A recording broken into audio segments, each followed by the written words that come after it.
alive and well, I'm wide awake. Won't take your brand, I'm not your slave. You serve your God, Lord of the flies. I pity you and you mean mine. Lust of the flesh, lust of the eyes. Your bloody mouth unsatisfied. God sees the trap you set for me.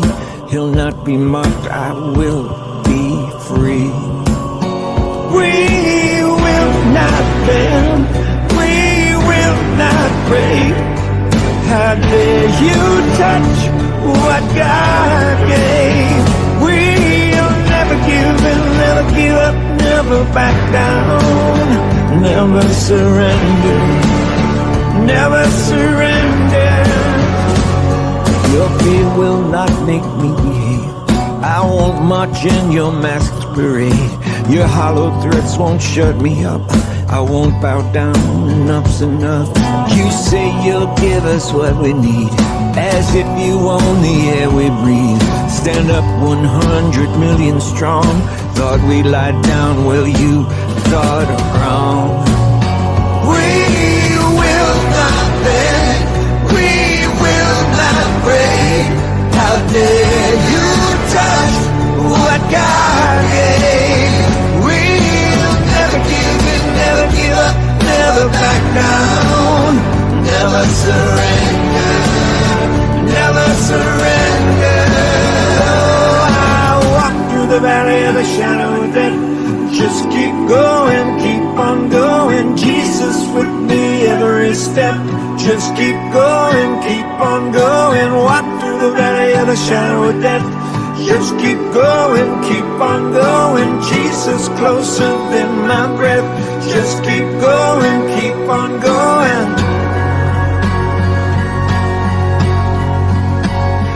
We will not bend, we will not break. How dare you touch what God gave? We'll never give in, never give up, never back down. We'll never give in, never give up, never back down. We'll never give in, never give up, never back down, never surrender. I walk through the valley of the shadow of death. Just keep going, keep on going. Jesus with me every step. Just keep going, keep on going. Walk through the valley of the shadow of death. Just keep going, keep on going. Jesus closer than my breath. Just keep going, keep on going.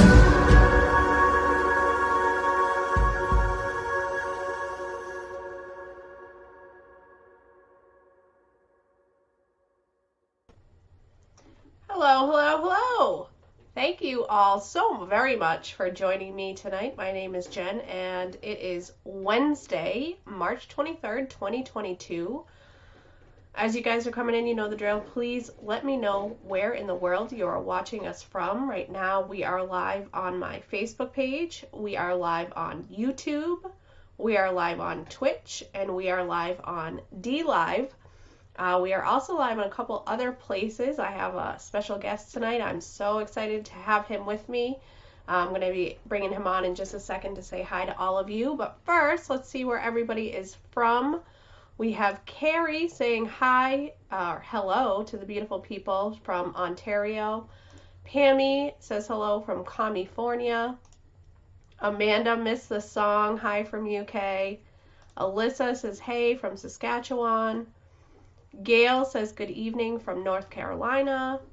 Anne Marie, hello all from Tucson, Arizona. Yaya, again from California. Carrie obviously knows the secret, so I might as well just pop that bubble now and bring him on. So I am joined tonight by Jeremy. I'm sure you guys all remember this beautiful, amazing, wonderful man How you who doing, I Jen? met. Good, how are you? I'm pretty good. It's good to be back. Good, good. Yeah. So for those of you that don't know, I was introduced to Jeremy, like 6 weeks ago, maybe? It's been almost 2 months, believe it or not. Really? Yeah. Wow. It's been like I think it's like 63 or 4 days since I left home. So it wasn't long Oh after my that. gosh. Yeah. It's Yeah. wild. And we ended up spending like every day, all day together online, and then became really great friends. And I watched him, followed him along with hundreds, if not thousands of other people as he was at the Freedom Convoy in Ottawa, Canada. And we followed his journey up until the day that he left and then continued following it. He has all of his own platforms, so we're also live on his Facebook, his YouTube. He's starting to build his own platform so that anybody interested in following his freedom journey, movement, whatever you want to call, fight for freedom. I don't even know what it is anymore. We're fighting evil. We know that. Yeah. Yeah. It looks like the people are happy. I mean, I'm super excited just to hang out with you tonight and get an update on Canada, because there has been so much going on that I've been pretty focused on everything United States, Ukraine. We have some things on the Ghislaine Maxwell trial I'm going to talk about tonight. A lot of updates there. I have an article that came out about Hunter Biden's laptop and kind of what that means now that they verified it. We're going to talk about that. New Hampshire passed a bill tonight approving ivermectin, so we're going to be talking about that. And then we'll get an update on all things Canada from our Canadian guru. Hopefully some good news. There is some good news. There's a lot of bad news, but it's expected for some of us, anyways. We know what's coming. It seems to be coming a little quicker since the convoy. I think they realized how many people we woke up. So we'll see what happens over the coming months, but we'll get to that in a bit. Well, at least, like for me, at least, it's reassuring to know that there are people like you that are still fighting. Yeah, I'm not going to stop. I've actually got some news on that, actually. So good. Some awesome. unforeseen circumstances here. My fight is far from over. Good. Awesome. All right. Well, then, obviously we have a big show. We have a lot of news. Without further ado, I will get into our first story. I see all you guys' comments coming in. The J&J is back from Daphne. Hi, J&J. Happy to see you both. Just to confirm, Jeremy and I are not married. Yeah, I'm waiting for that comment. Like, did you guys get married yet? Who was that was really pushing that? There was a viewer, Diane. Yeah, right. So, we had a couple others that commented on that, but we love all of you guys. We're so appreciative of the support that we got throughout that whole journey and just continue to get. I just got a letter in the mail with a beautiful handwritten card from one of my viewers. I'm so grateful and appreciative of the people that just send messages and check in. Oh, Daphne said, that's me, Diane. You're incognito, Daphne. Daphne, Diane. People are amazing. Just truly, and I know you get it too. Just the random messages, checking in. Hey, how are you? I haven't heard from you a couple days. Haven't seen you live. How are you doing? What's going on? Keeps me going. That's for sure. Especially on the bad days. It's very much appreciated. Yep. Just blessed and grateful. So, all right, I'm going to put Jeremy in the background for a little bit. I will go through these stories, and we'll bring him back on for an update. Put you away. And to start off tonight, like I said, there was a story. I actually just got a notification right before I went live. This is close to me because I am in Massachusetts, so New Hampshire is basically my neighbor. New Hampshire House approves a bill to allow pharmacists to dispense ivermectin for COVID-19. Better late than never, I guess. It says that the controversial debate over treating COVID-19 with the drug ivermectin made it to the floor of the New Hampshire House on Wednesday, with the Republican majority voting to make it easier to obtain the drug at pharmacies. On a 183 to 159 vote, the House approved legislation allowing pharmacists to make ivermectin available via standing order. A standing order is a prescriptive protocol written by a physician or nurse practitioner that allows a pharmacist to dispense medication without an individual prescription. Ivermectin is an anti-parasitic drug that gained notoriety as a supposed home treatment for COVID-19 during the pandemic. It has since become a political flashpoint. State Representative Jerry Knirk, Democrat of the Freedom Party, who is a doctor, noted that there is no credible evidence that ivermectin is an effective treatment for COVID-19. He said the majority report claims that ivermectin has been shown to be helpful in reducing the severity and duration of COVID-19, but this is not true. There have been numerous studies that sound compelling, but upon analysis have design flaws. Advocates for the standing order legislation said any benefits ivermectin might have are being obscured by the political debate over the drug. I mean, I guess I'm of the stance where I don't really fully understand why it was blocked or banned in the first place. You know, it really doesn't take much sense. You know, if they're saying, I've heard plenty of people, I know people personally firsthand that have taken it and even continue to take it as like a prophylactic. I know that you have to be pretty precise with the dosing. Hypo just said, we did it, can't imagine what it was like without it. So, it was odd to me from the beginning that it was banned and that it was so taboo to even talk about it, and all these mainstream media, you know, companies, corporate came out and made fun of us and called it horse paste and horse dewormer and you're taking horse medicine and everything. Carrie said it was banned because it's cheap. They won't make enough money. And how disgusting is that? That's something that clearly has worked for some people and doesn't cause danger when it's taken appropriately. You follow the instructions. It was just banned because it's cheap. Awful. The article continues and says, because of this politicization, doctors are afraid to prescribe and pharmacies are afraid to dispense. Republicans supporting the bill said ivermectin is already available over the counter in other countries, and they said the legislation will prevent people in New Hampshire from obtaining the wrong kind of formulation of the drug. Some people unable to get ivermectin over the counter here have been resorting to going to farm stores and getting it as it is formulated for livestock and not for people, said Representative Mark Pearson. There are approved treatments for COVID-19 that are available in New Hampshire, such as the antiviral drugs Paxlovid and Molnupiravir. No thanks. I'm good. Thanks, though. I'm all set with that. So, moving on, I just want to do a quick note on the Kevin Spacey trial. I haven't heard much from that. Anything that has kind of come out on Court Listener has been blocked and not available to the public. So I was going through Inner City Press on Twitter, and I was looking for any updates on the Ghislaine Maxwell trial, and while I was doing that, I came across this story. So as most people are aware, Kevin Spacey was charged with raping Anthony Rapp, and they have just put out a trial date. So I'll just scroll down. Oh, sorry, I had it highlighted. On March 10th, 2022, a trial date was set.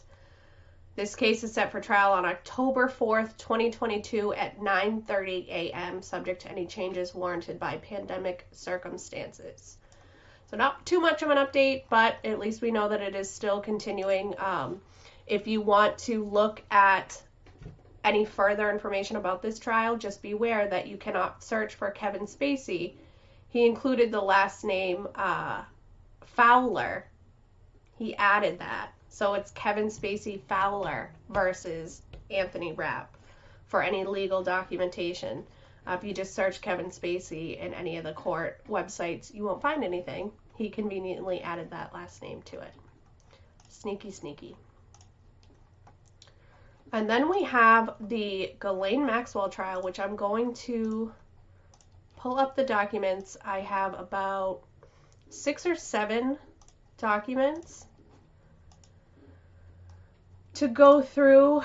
These documents are long awaited. We have been waiting. We have Ghislaine Maxwell's motion for a new trial. And I'll make it a little bit bigger so that we can all read along together.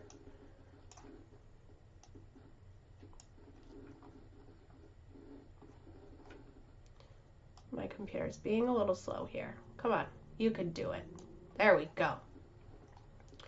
All right, so for anybody that's following along and keeping track, this is document number 642.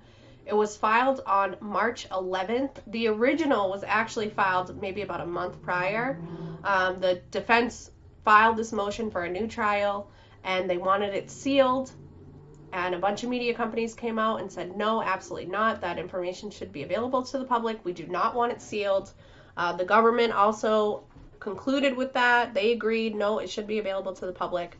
So the judge said, all right, we're not going to seal it, but if you want anything specific redacted, submit your redactions to me. We'll redact part of the document, and then we'll submit the document for the public. So this is the public version of Ghislaine Maxwell's motion for a new trial. It is 66 pages long. You can see the table of contents here. What I will tell you, the major argument that the defense makes is that juror number 50, Scotty David, lied during his questionnaire. They highlight what he lied about, which he omitted answering one of the questions. He answered another one of the questions wrong. We'll go through the government's response to this motion. Then the defense responds to the government's response. And then the government responds to the defense's response, to the government's response to the defense's motion. Just a bunch of arguing back and forth, back and forth. But at the end of the day, they're basically trying to determine, did juror number 50 lie? Did he lie with malicious intent? Was it on purpose? Did he lie to get on the jury and affect the verdict? Or was it a mistake? Was it a simple mistake? So that's basically what they argue back and forth about. And really, it's up to the judge to determine whether or not she believes that this juror lied on accident and it was a human simple error, it was a human mistake, or did he lie with some sort of malicious intent? So this starts off, Ghislaine Maxwell moves under Federal Rule of Criminal Procedure 33 for a new trial. Juror number 50 says he was a victim of sexual assault and sexual abuse as a child. When he told his fellow jurors of this abuse during deliberations, the room went dead silent. Juror number 50 has told several media outlets that he drew on his personal experience as a victim to persuade fellow jurors to believe Miss Maxwell's accusers, despite the inconsistencies and holes in their stories. Even though they delayed disclosing their allegations against Ms. Maxwell, and in spite of expert testimony from Dr. Elizabeth Loftus casting significant doubt on the reliability of their claimed memories. This was unfair and prejudicial to Ms. Maxwell, and it all would have been avoided if juror number 50 had told the truth during voir dire, but he didn't. To the contrary, juror number 50 repeatedly and unequivocally denied having been the victim of sexual abuse, and he denied having any experience that would affect his ability to serve fairly and impartially as a juror. Had juror number 50 told the truth, he would have been challenged and excluded for cause. The Sixth Amendment to the United States Constitution guarantees trial by jury. Fundamental to that guarantee is the promise that the jury will be comprised of 12 dispassionate individuals who will fairly and impartially decide based on the evidence or lack of evidence and not on their personal predilections and biases, whether the government has proved its case beyond a reasonable doubt. Voir dire plays an essential role in this process, and it depends on potential jurors to truthfully answer material questions put to them by the court and the parties. That did not happen here. Juror number 50 did not truthfully respond to perhaps the most important question put to potential jurors about their personal experiences, a question that pertained directly to the core allegations against Ms. Maxwell, whether they had been a victim of sexual assault or abuse. Juror number 50's false answer undermined voir dire, resulting in a jury that was not fair and impartial and deprived Ms. Maxwell of her constitutional right to trial by jury. This court should vacate the judgment and order a new trial. So there are some spots that I'm going to skip on purpose, and I'll tell you why. Some of these documents also ask for a hearing. Now, this hearing already happened. I already went through it on a previous show. It was back on March 8th. The court held a hearing, and the judge asked juror number 50, Scotty David, a bunch of questions. Questions like, did you lie? Why did you omit answering this question? What happened that day? Was your intention to get on the jury? Was your intention to be untruthful or non-compliant? I went through the testimony, the Q&A transcript that I have. And if anybody's interested in the link to that show, just let me know. I'll go back through. I'll look for it. I can't remember the specific day I did that show on. I apologize. But if anybody wants the details on that, I can absolutely send it over.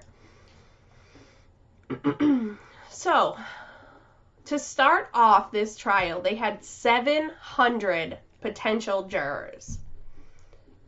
Out of that 700, it was like 694 potential jurors filled out the 22-page questionnaire that contained 50 questions. They were given as much time as they needed to fill it out. There was no rush.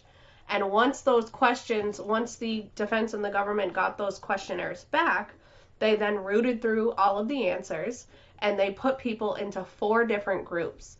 Those 4 groups were people that the defense liked, people that the government liked, people that the government and the defense both agreed should be excluded, and people that they wanted to, I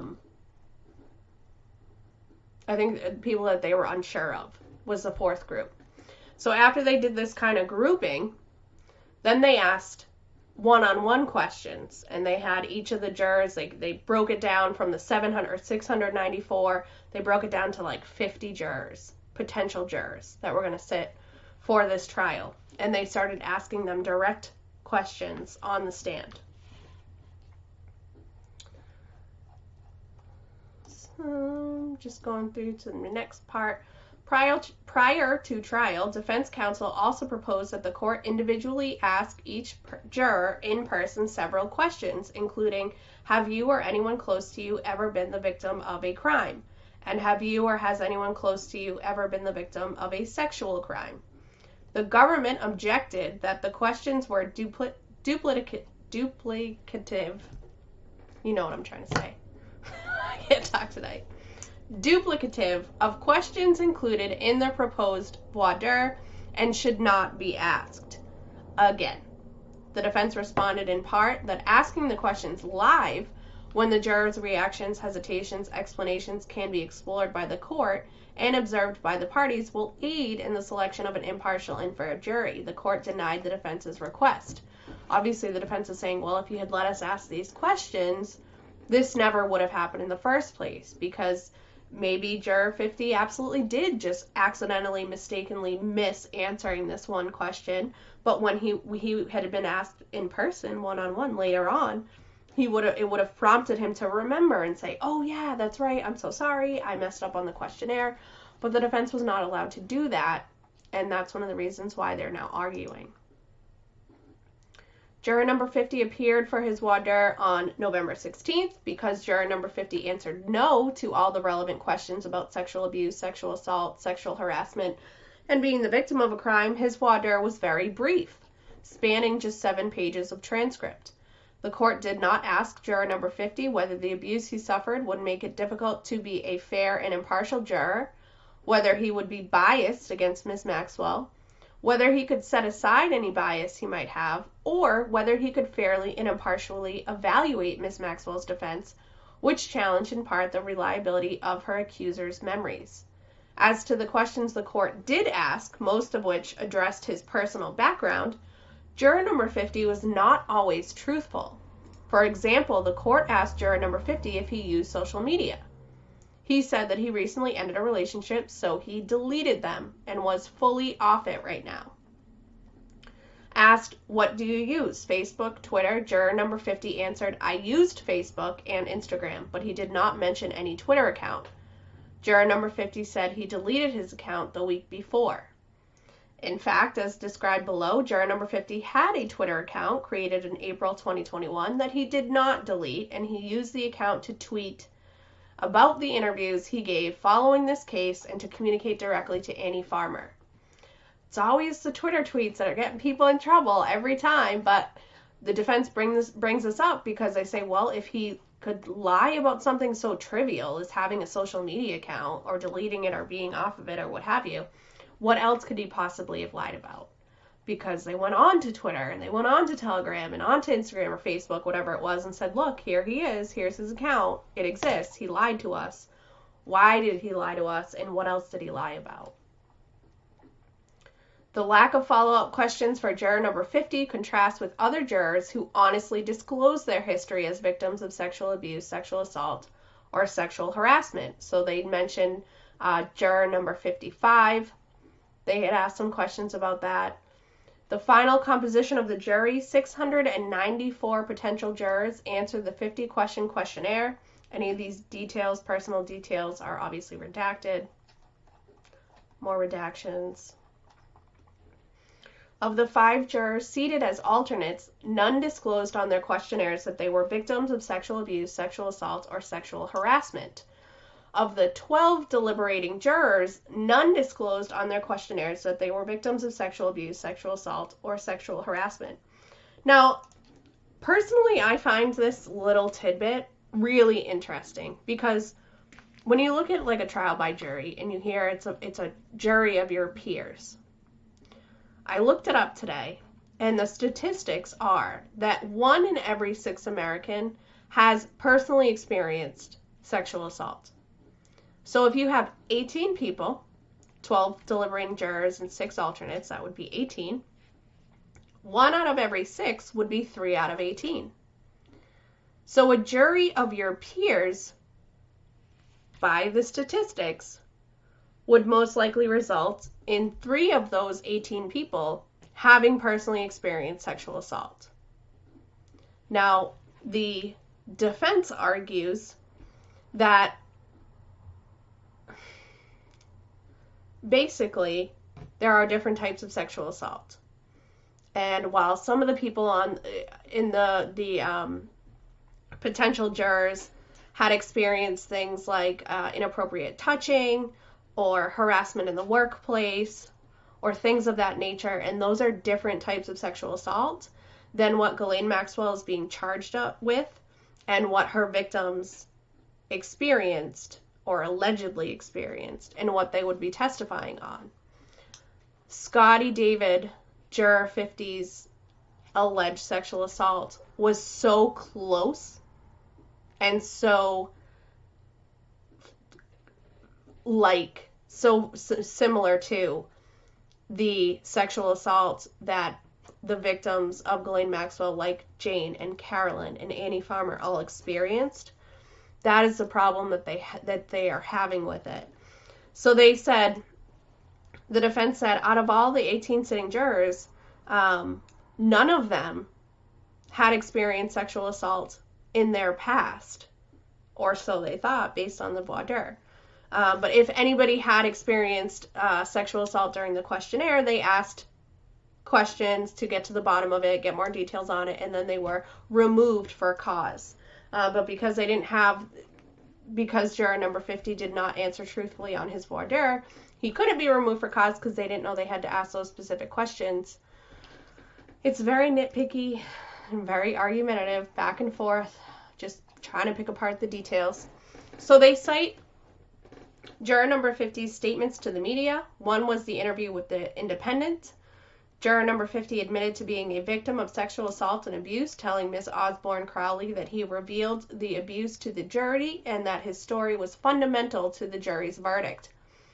That sounds so ridiculous to me. Why would you do that? You're obviously just looking for attention. Oh, I was monumental in the deliberations, and I told my story, and the room was silent, and then everybody changed their mind after that. Why would you why would you go public with that? According to juror number 50, the jury room went dead silent when he shared his story. Juror number 50 also explained to Ms. Osborne Crowley how his own experience helped the jury come to believe the alleged victims, despite the holes and inconsistencies in their stories. I know what happened when I was sexually abused. I remember the color of the carpet, the walls. Some of it can be replayed like a video. Relying on his own experiences, juror number 50 refused to credit the testimony of Dr. Elizabeth Loftus, Ms. Maxwell's expert witness on memory. None of Dr. Loftus's testimony, said juror number 50, related to traumatic memory. Juror number 50 explained all of this to the jury. Ms. Maxwell's accusers were all believable. Juror number 50 said, "Nothing they said felt to me like a lie. Sometimes," he said, "you can misremember trivial details of a traumatic event without ever doubting the core of the memory." Juror number 50 also explained again, based on his personal experience, why it was immaterial to him and the jury that the alleged victims did not disclose Ms. Maxwell's alleged involvement until very recently, some 20 years after the alleged abuse. "I didn't disclose my abuse until I was in high school," he said. Juror number 50 also had an excuse for why the alleged victims in this case kept going back to Mr. Epstein and Ms. Maxwell and accepting help from them even after they had been abused. The alleged victims' conduct, explained juror number 50, was irrelevant to their credibility. In juror number 50's view, Ms. Maxwell's defense team was continually attacking the alleged victims and trying to get the jury to judge them for the decisions, as opposed to arguing that their stories were not worthy of belief. The interview with the Daily Mail. On January 5th, the Daily Mail published an article based on its interview with juror number 50, in which he described Ms. Maxwell as a predator. Juror number 50 also shared that he helped other members of the jury understand things from a victim's point of view and explained how, quote, "you can't remember all the details of traumatic memories. There are some things that run together."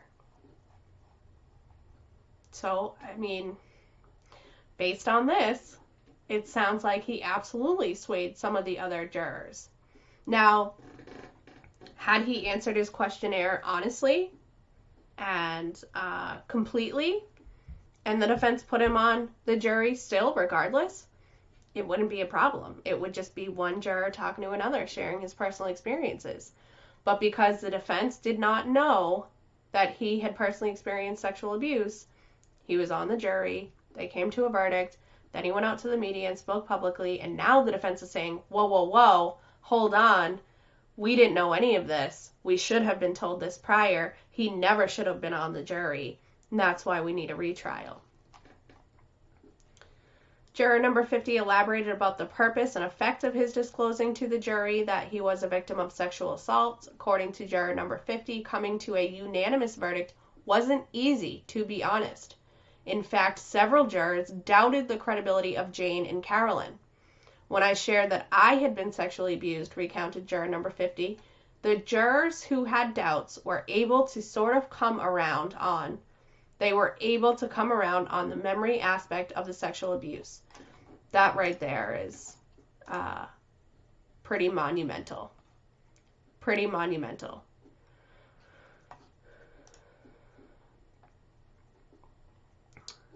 He also did a partial video interview with the Daily Mail. The interviewer asked whether juror number 50's history of being sexually abused was something that he'd said yes to in the questionnaire, such that it was something people were aware of when he was selected as a juror. Juror number 50 denied being asked such a question, saying, "No, they don't ask your sexual abuse history. They didn't ask it in the questionnaire." The interviewer challenges juror number 50 on this response, saying, "I thought in the questionnaire there was a question that asked if you were a victim or if you were a friend or a relative of a victim. Pretty sure it was number 48, the interviewer concludes. "Interesting," juror number 50 responds, his face turning red.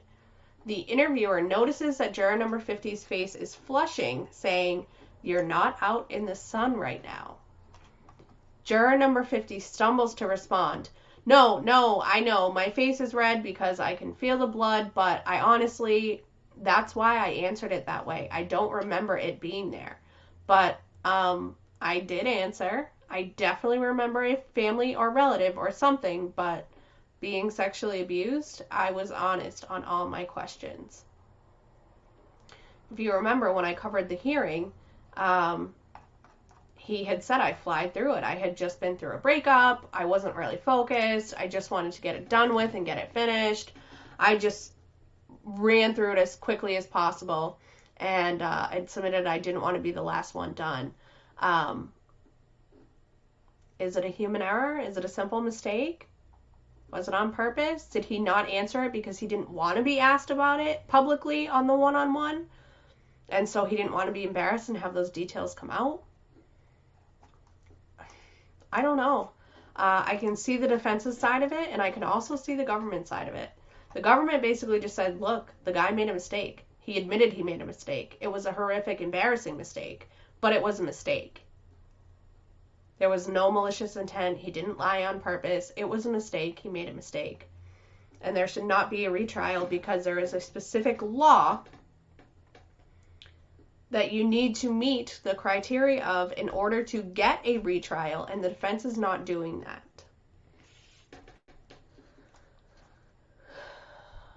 Social activity also came into question after his story was posted. Annie Farmer tweeted. Annie Farmer was one of the victims that testified. She said, reading this, I was overwhelmed with a sense of gratitude for this juror who was brave enough to disclose his own trauma to help others understand the experience, for the other women who testified, and for my sister, all the other survivors who spoke out and kept justice. She shared the link to the article that Scotty David was in. A short time later, juror number 50 liked Ms. Farmer's tweet. Juror number 50 then tweeted directly to Ms. Farmer in response. That tweet said, thanks for being brave enough to stand up and share your experience. Your story was critical in how we reached our verdict in that jury room. Thanks for sharing my story. Twitter is bad news, guys. Gets you into trouble. Shortly after tweeting Ms. Farmer, however, juror number 50 changed his Twitter handle. He also attempted to delete to Ms. Farmer. So you can see he changed his name, same tweet. The Twitter stuff is nuts. In one of his interviews, Scotty David also said that there was a second juror that admitted to disclosing during deliberations that they were a victim of sexual assault. So because of this, the defense said, we need a hearing. You need to question every single one of the jurors about their questionnaire. The judge said, no, we're not going to do that. We're going to have a hearing with juror number 50, Scotty David, but I'm not going to bring in all of the jurors and go through all of their questionnaires. You don't have a problem with any other juror except this one. So we're going to have a hearing with this one and we'll ask him questions. Here they cite the different applicable laws. Number 1, juror number 50's misconduct deprived Ms. Maxwell of her constitutional right to a fair trial by an impartial jury. And they cite the different case laws. They said that an intentionally false answer during voir dire is not a prerequisite to obtaining a new trial. He flew through it. They said that that argument doesn't hold water. They said that the jurors had ample time to answer all of the questions. There was no need to fly through it. We don't believe that for a second. They basically make it on purpose, and that he intentionally wanted to get on the history.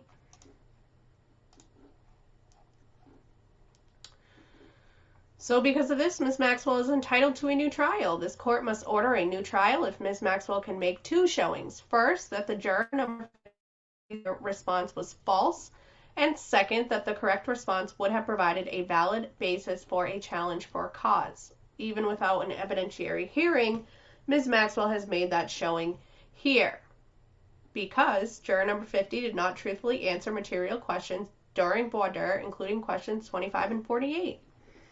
I mean, it's honestly looking pretty good for them. Dry. Did he lie? Yes. But on purpose? Well, does that really matter?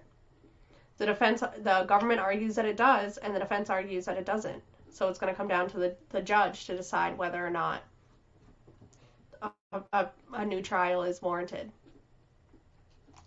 Had juror number 50 answered questions 25 and 48 truthfully, his answers would have provided a valid basis for a challenge. We covered that already. They talk a lot about bias. There are pages and pages and pages of this motion about bias. There's implied bias, there's inferred bias, there's actual bias. I give all these different examples and definitions of it. Basically, if you experience sexual assault firsthand and you are on a jury, somebody accused of sexual assault, and your story mirrors almost identically or close to the victim's stories, the defense said, how could you not be biased? I mean, you're a human.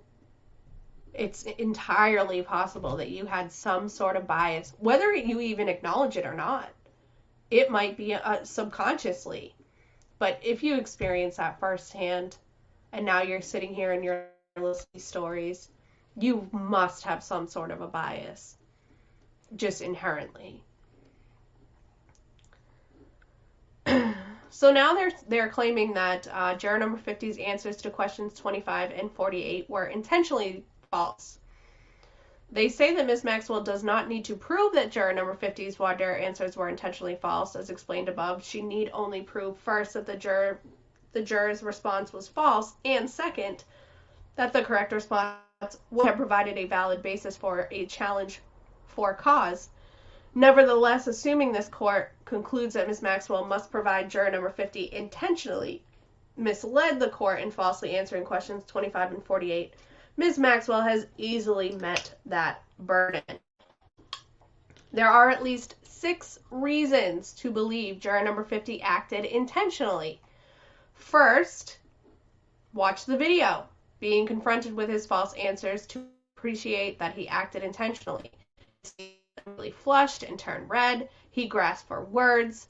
When the Daily Mail reporter told him about question 48, interesting, he said, struggling for an explanation, unable to credibly explain away his false answer. His attempt to justify his false answer by claiming he flew through the questionnaire is not worthy of belief. The questionnaire instructed potential jurors to carefully complete it. No time limitation. There are no right or wrong answers. It emphasized that only the parties in the court would know the identities of the jurors, and it assured jurors that their privacy would be respected, and that if an answer to any question was embarrassing or caused the juror particular concern, they could alert the court. The court must presume juror number 50 heeded these instructions. Indeed, there is compelling evidence that juror number 50 carefully instructions and did not fly through the questionnaire as he now claims. For example, he correctly skipped follow-up questions that he did not need to answer if he answered no to the initial question. So they're saying he can't really claim that he flew through it, because look at how intricate he answered all the other questions. He followed all of the other rules. He just happened to fly through that one question. It's credible that juror number 50 would not recognize and then not remember that the questionnaire asked if he was a victim of sexual assault, sexual abuse, or sexual harassment. He said he did remember the questionnaires asking whether his family or friends had been victims of sexual assault, sexual abuse, or sexual harassment. But as explained, and as this court told juror number 50 during the questionnaire, the entire point of the process was to evaluate whether juror number 50 could be fair and impartial. Juror number 50's post-verdict conduct shows his false answers to the questionnaire were intentional. Juror number 50 went on a media press to promote himself. It's just so weird. Why would you do that? His experience as a victim and his role on the jury. He has given multiple interviews to several different news outlets, some of which he was likely paid for. He asked for an interview as part of an hour-long documentary called Ghislaine, Prince and Andrew, and the Pedophile, which aired on the British channel ITV. He has engaged on Twitter with the journalist who wrote about him, and he has communicated directly with Annie Farmer. Juror number 50's publicity tour appears to have stopped, at least temporarily, only because the government publicly filed a letter asking this court to inquire into juror number 50's and suggesting that he needed a lawyer. The clear message from the government to juror number 50 was to stop talking. And the fifth reason Juror number 50's false answer to question 48 was not a one-off mistake. He only falsely answered question 25. He claimed that he used only Facebook and Instagram and that he had deleted both of them. So if you lied about one thing, why wouldn't you lie about something else? Finally, this case is not like other cases in which a juror may have given a false answer to avoid embarrassment. Juror number 50 has spoken to numerous media outlets about his service as a juror, has freely admitted that he's a victim of sexual abuse and sexual assault, and has done the bare minimum to conceal his identity, following himself to be identified by his first name while posing for pictures and being video recorded. He has not shunned the limelight. He has revealed it. He has reveled in it.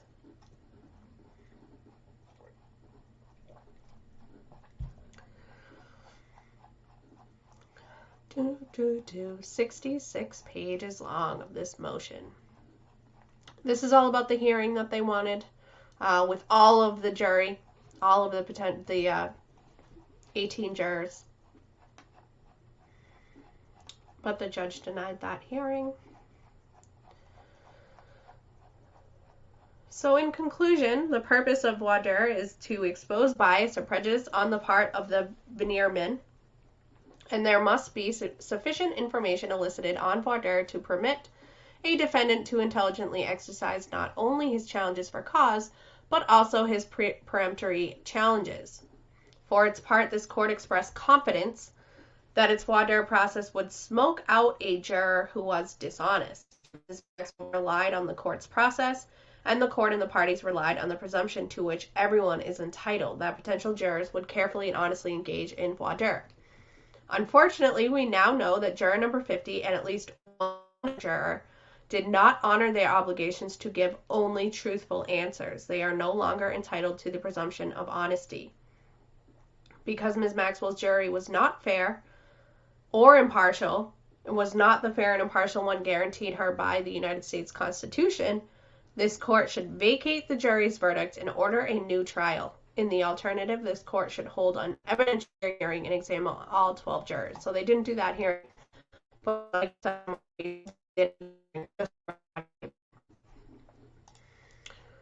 I'm not going to go through the government's response. This one is 49 pages long, and they literally just say it was an accident. Over and over and over. They claim that Scotty David did not lie intentionally or on purpose. It was accidental.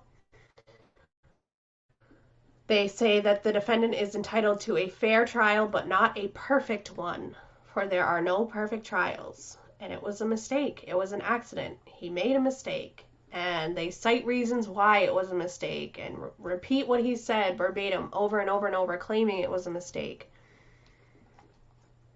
I will post these documents onto my website afterwards. If anybody wants to go through and read all of the 66 pages, the 49 pages, and another 30 pages, another 24 pages, you can absolutely do that if you'd like to. I'll post all of this onto my website. But basically the defense said he lies on purpose, and the government says no, he didn't. It was a mistake. And you need to prove, in order for a retrial, that it was intentional.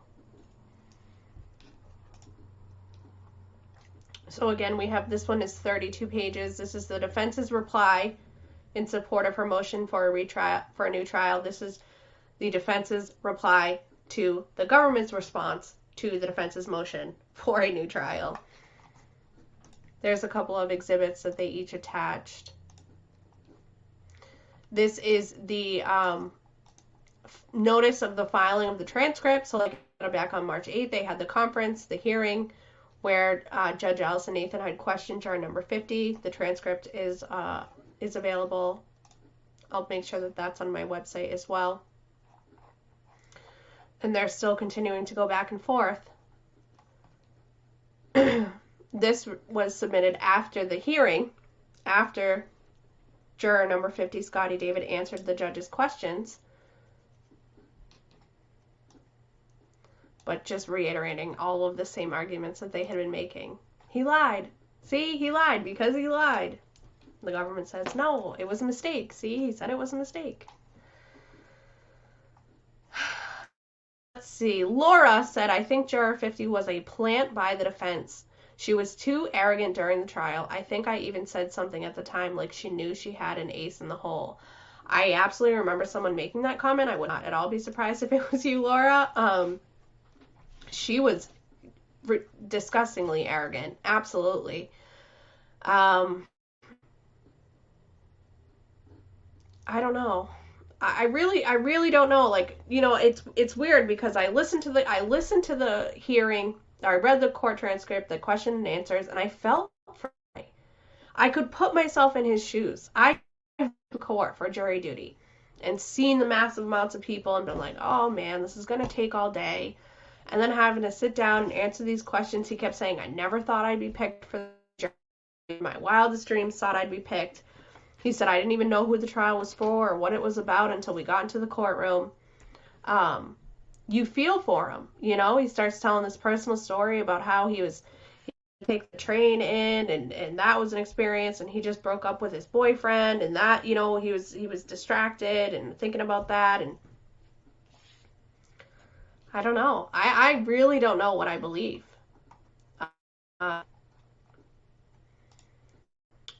View said, what if he was set up to get the mistrial? Many will do anything for the money. I absolutely would not be surprised by that at all. At all. Not one bit. My voice is distorted. I don't know what happened. I'm sorry, I'm just seeing your comments now. Hopefully it's okay now.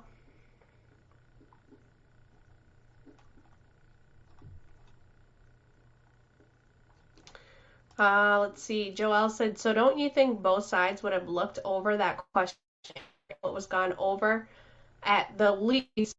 So now all of a sudden this is an issue. That's the defense's fault for not bringing it up at that time, or maybe they knew and purposely let it slide for this very reason. Yeah.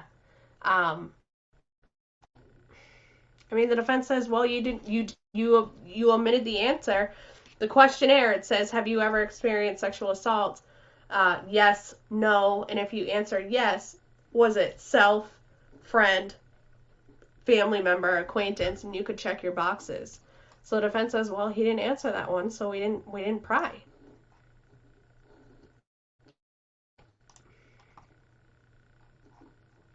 In and out a bit. I'm sorry. I don't know why. Well, I will post all of these documents on my website for anybody that wants to dive into further. There's really not much too juicy information past what I went through, but I wanted to make sure that you guys knew at least what their arguments were.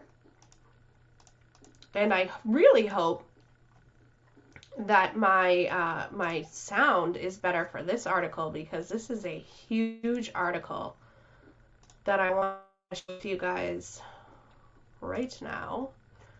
This is, I had a story for you guys, I believe it was Friday. We talked about the Hunter Biden laptop and how the New York Times had confirmed the Hunter Biden laptop, and they were the ones who originally reported on it way back 2 years ago now, I think.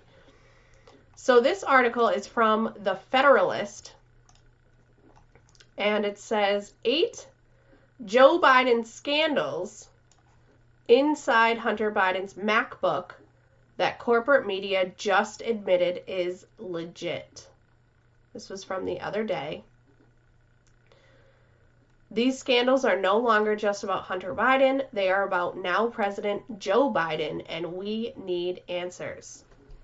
Last week, the New York Times quietly acknowledged that the emails recovered from the MacBook Hunter Biden abandoned at a Delaware computer store were authentic. The admission came nearly a year and a half late after the corporate media and social buried the scandal the New York Post broke just weeks before the November election. I love this paragraph. Merely admitting the laptop is legitimate is not enough. Rather, by the authenticity of the laptop and the emails, the supposed standard bearers of journalism have also implicitly acknowledged the validity of the scandals spawned by the porn-filled MacBook. And notwithstanding the salacious source of the documentary evidence of the scandals are not about Hunter Biden. They are about now President Biden.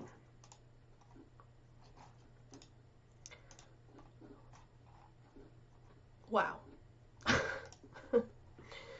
Here are the 8 Joe Biden scandals deserving further coverage. This one we know, we're very familiar with this one over on this show.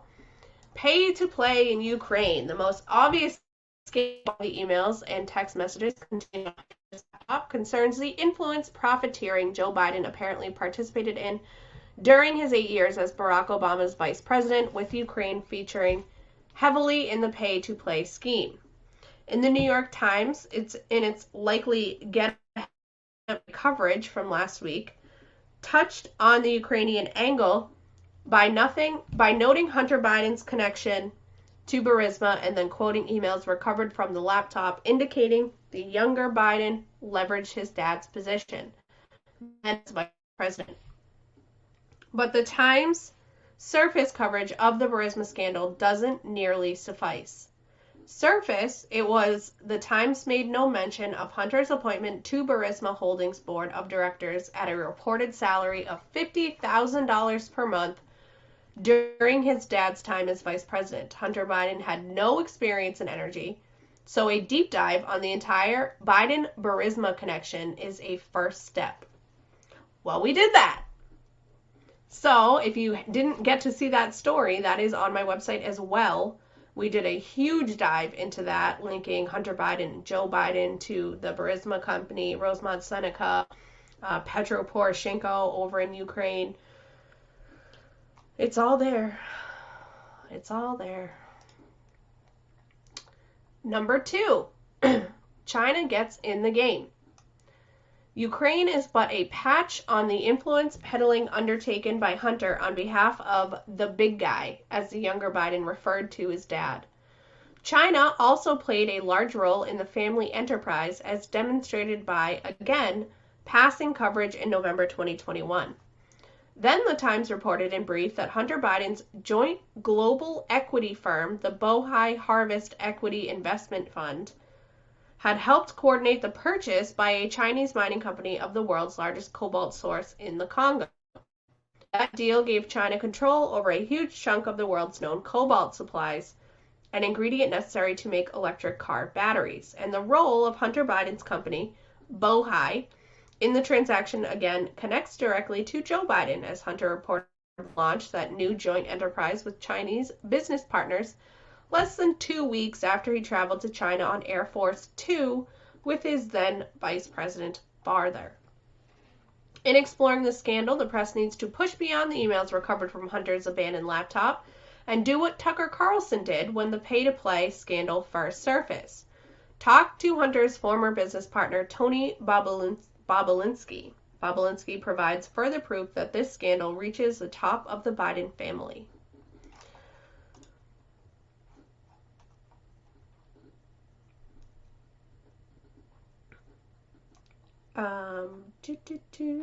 Sorry, I'm just going through the comments to make sure that my sound is okay now. Because this is such a big story that I don't want it to be messed up for it. All right, number 3, Moscow, Kazakhstan, and more. While Ukraine and China likely hold the most significant revelations, once those threads are pulled, investigators should move on to Moscow, which, according to a Senate report, holds another possible scandal, because one scandal isn't enough. One international, ginormous, trillion-dollar scandal also had China, and now we have Moscow, Kazakhstan, and more. That report documents that Hunter also received a combined $3.5 million from the wife of the former Moscow mayor, a Kazakhstan investor, and several other individuals. After all, there is no reason to think that a person willing to let his son sell access to the vice president of the United States would close the money train to just a few countries, No. Number 4, Ukraine's firing of the prosecutor investigating Burisma. So I covered this as well. We went through this. Sam and I actually went through this story deeply. Neither one of those are correct. But either way, there is evidence of this on the laptop as well, backing up all of the purported claims that came out that we had discussed. That is on my website as well. Obama administration ignoring conflicts of interest. Biden also needs to answer questions about his decision to ignore the clear conflicts of interest involved with him negotiating with the same countries Hunter was shaking down. Of course, since the big guy was in on the scam, bowing out over conflicts of interest is the lesser of the evils, but it is still worth investigating to access how Biden handled the concerns raised by the Obama administration's State Department. Here, the testimony of the State Department official charged with issues related to Ukraine again proves significant.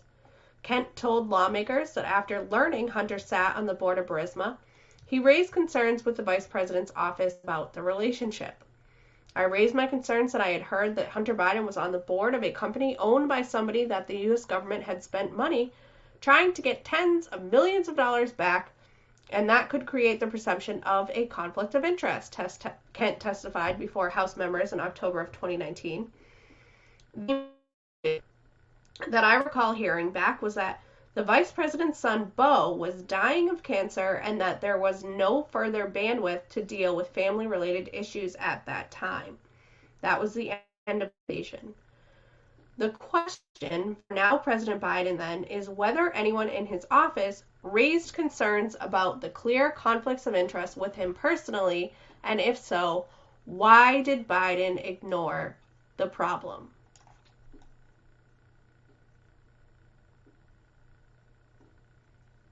I mean, I could guess why. I could give you probably millions of reasons why. Can't say for sure. The intelligence community's briefing of Biden. Number 6, another scandal reaching President Biden concerns his interactions with the intelligence community after the FBI and presumably the CIA and other such agencies learned in December of 2019 that Hunter Biden believed Russians had stolen Hunter's laptop, rendering the Bidens susceptible to blackmail. Here, it is important to understand that there are 2 separate Hunter Biden laptops at issue. The most discussed laptop was actually the second laptop. That laptop was the one Hunter had abandoned at the Delaware repair shop. Then, after the repair shop owner discovered concerning material on the MacBook, the store owner handed it to the FBI in December of 2019. The owner of the repair shop, however, had first made a copy of the hard drive, which resulted in the New York Post coverage in October 2020.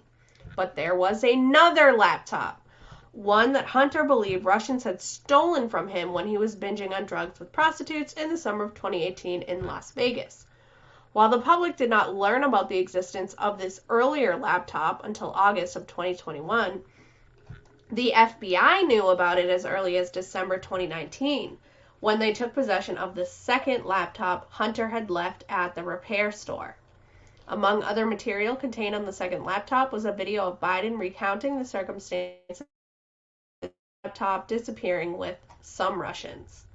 Significantly on that video, Hunter Biden said his first laptop contains a ton of material, leaving him susceptible to blackmail since his father was, quote, running for president, and Hunter talked about it all the time. It is inconceivable that the FBI and the intelligence communities did not brief Biden on this discovery and the risk of blackmail, given that former FBI Director James Comey briefed Trump on the fake Steele dossier. On second thought, that is the initial question reporters should ask the president. Did the FBI brief you on the fact that Hunter believed Russians had stolen a laptop containing compromising information? From there, an inquiring press should investigate to ensure that Joe Biden did not direct the intelligence community to bury this national security risk to protect himself or his son. Bury information? Biden would never do that. Possible collusion to interfere in the 2020 election. An honest press should also investigate whether now President Biden or anyone connected to his then presidential campaign pressured reporters, media outlets, or companies such as Twitter and Facebook to censor the Hunter Biden story. And about the 5 former intelligence officials who publicly declared the laptop resembled a Russian disinformation campaign, something clearly untrue. Did Biden or his campaign coordinate with those individuals, several of whom had endorsed the Democratic candidate in the release of the letter? Given that polls show that 17% of Joe Biden voters would not have voted for him in 2020 if they had known about the Biden family scandals, the collective burying of the laptop scandal represents the most significant interference in elections ever seen in our country. So, did Biden or his campaign have anything to do with the decision to kill the New York Post reporting on Hunter's MacBook? And what about the 50 former intelligence officials?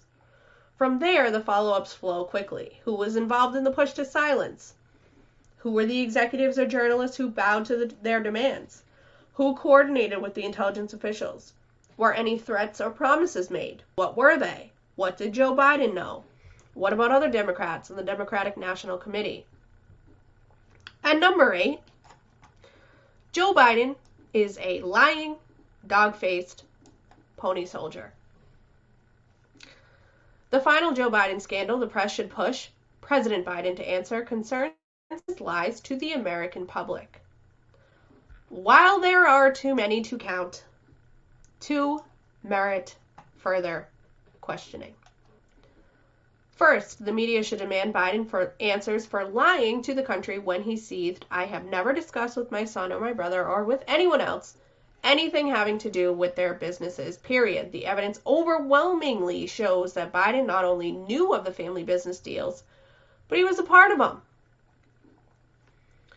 The second bold-faced fabrication from Biden came during his pre-election debate with Trump when Trump raised the laptop from hell. When Trump asked Biden if he was saying the laptop is now another Russia hoax, the then Democratic candidate replied, "That's exactly what I was told." Unlikely. Biden also countered with this doozy, which again raises the question of whether Biden had a role in the intelligence official's statement. There are former national intelligence folks, and what he's accusing me of is a Russian plant. They have said that this has all the pause. 5 former heads of the CIA, both parties say what he's saying is a bunch of garbage. Nobody believes it except him and his friend Rudy Giuliani.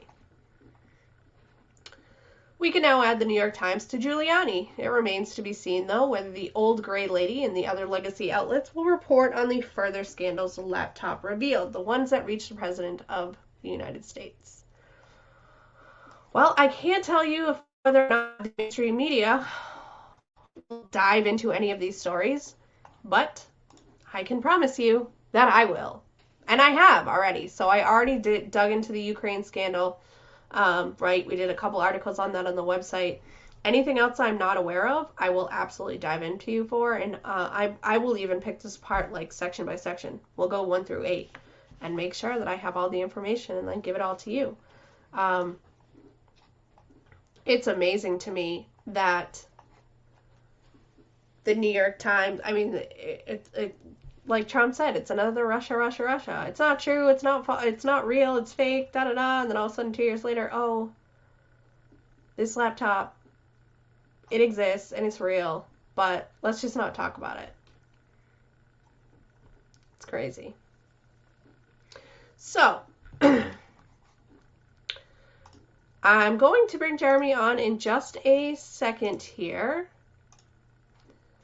And we're going to talk about something that we're going to be doing together, which I'm so super excited about. I'm just waiting for him to fix his camera. I can see him. He's like, I'm doing it. There you go. I was looking for stuff, just nonstop. That's what I do. Yeah, no, that's no problem. Listening to you while I'm looking at stuff. Was the sound like messed up for you? Yeah, it sounded like a bit of a Wi-Fi connection issue. Nothing too crazy, just a couple words here and there, but I still make out what you're saying. Okay, good. Well, I apologize to anybody who was having problems. I saw some comments come through, and then I saw a couple people say Twitch is good and fine, so I'm not sure if it was a platform thing or if it's a me thing. I don't know. It's probably just you. It's probably me, most likely. If there are options and I'm one of them, it's probably me. So, one of the things that I want to talk about before I forget is on our last show, Christian and I mentioned doing a movie night. And I'm going to show you guys, there are 3 documentaries on Ukraine. This is one of them. It's called Ukraine on Fire. I believe it first came out in 2016. This is like a follow-up to Ukraine on Fire. It's called Revealing Ukraine. They're each of them are an hour and a half long. And then I happened to find this other 3rd documentary. This one's back from 2018, I believe. And it's a documentary that talks about the bioweapon labs in Eastern Europe. The reporter is amazing. She is fearless. She actually goes right to the labs and tries talking to the different scientists and the doctors, tries getting on the elevator with one of them, and she's just great. There's a ton of information on there. So what I would like to do is probably show this documentary first on Saturday, just because it's so relevant to everything that we're going through right now. And then we'll start Ukraine on Fire, and maybe do like a 2-part. We'll do Ukraine on Fire and then pause it a little bit of the way through, and then the following Saturday we'll finish them. We want you to be there with us, Jeremy. So what time do you think works for you and your schedule? Honestly, my schedule is just gonna be kind of a free for all starting tomorrow, I believe. So I can make it work. Whatever's good for everybody else. Okay. So I think what I'll do is I'll put like a poll up or something on my Facebook, and I'll just have people vote, and we'll just go with the majority. I'm thinking like kind of late afternoonish on Saturday, and if anybody misses it, you can always watch the replay. But that's what I'm planning on this Saturday, so that would be Saturday the 26th. And this documentary here, what's the 3rd one called?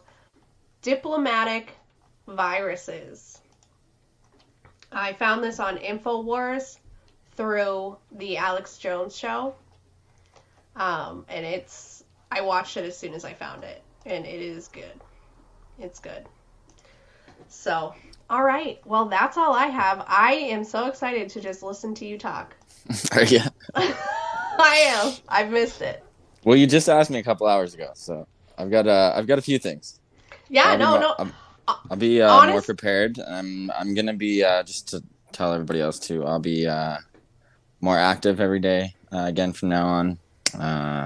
I've taken a job somewhere, so I'm gonna be back on the roll here soon. I'm actually gonna be going back with the convoys across Canada for a few months. Can make some good money over there and set myself up a little better. So there's gonna be lots of action, and I'll get back into doing some more shows. Won't be so tied up. Bittersweet, but I'm excited.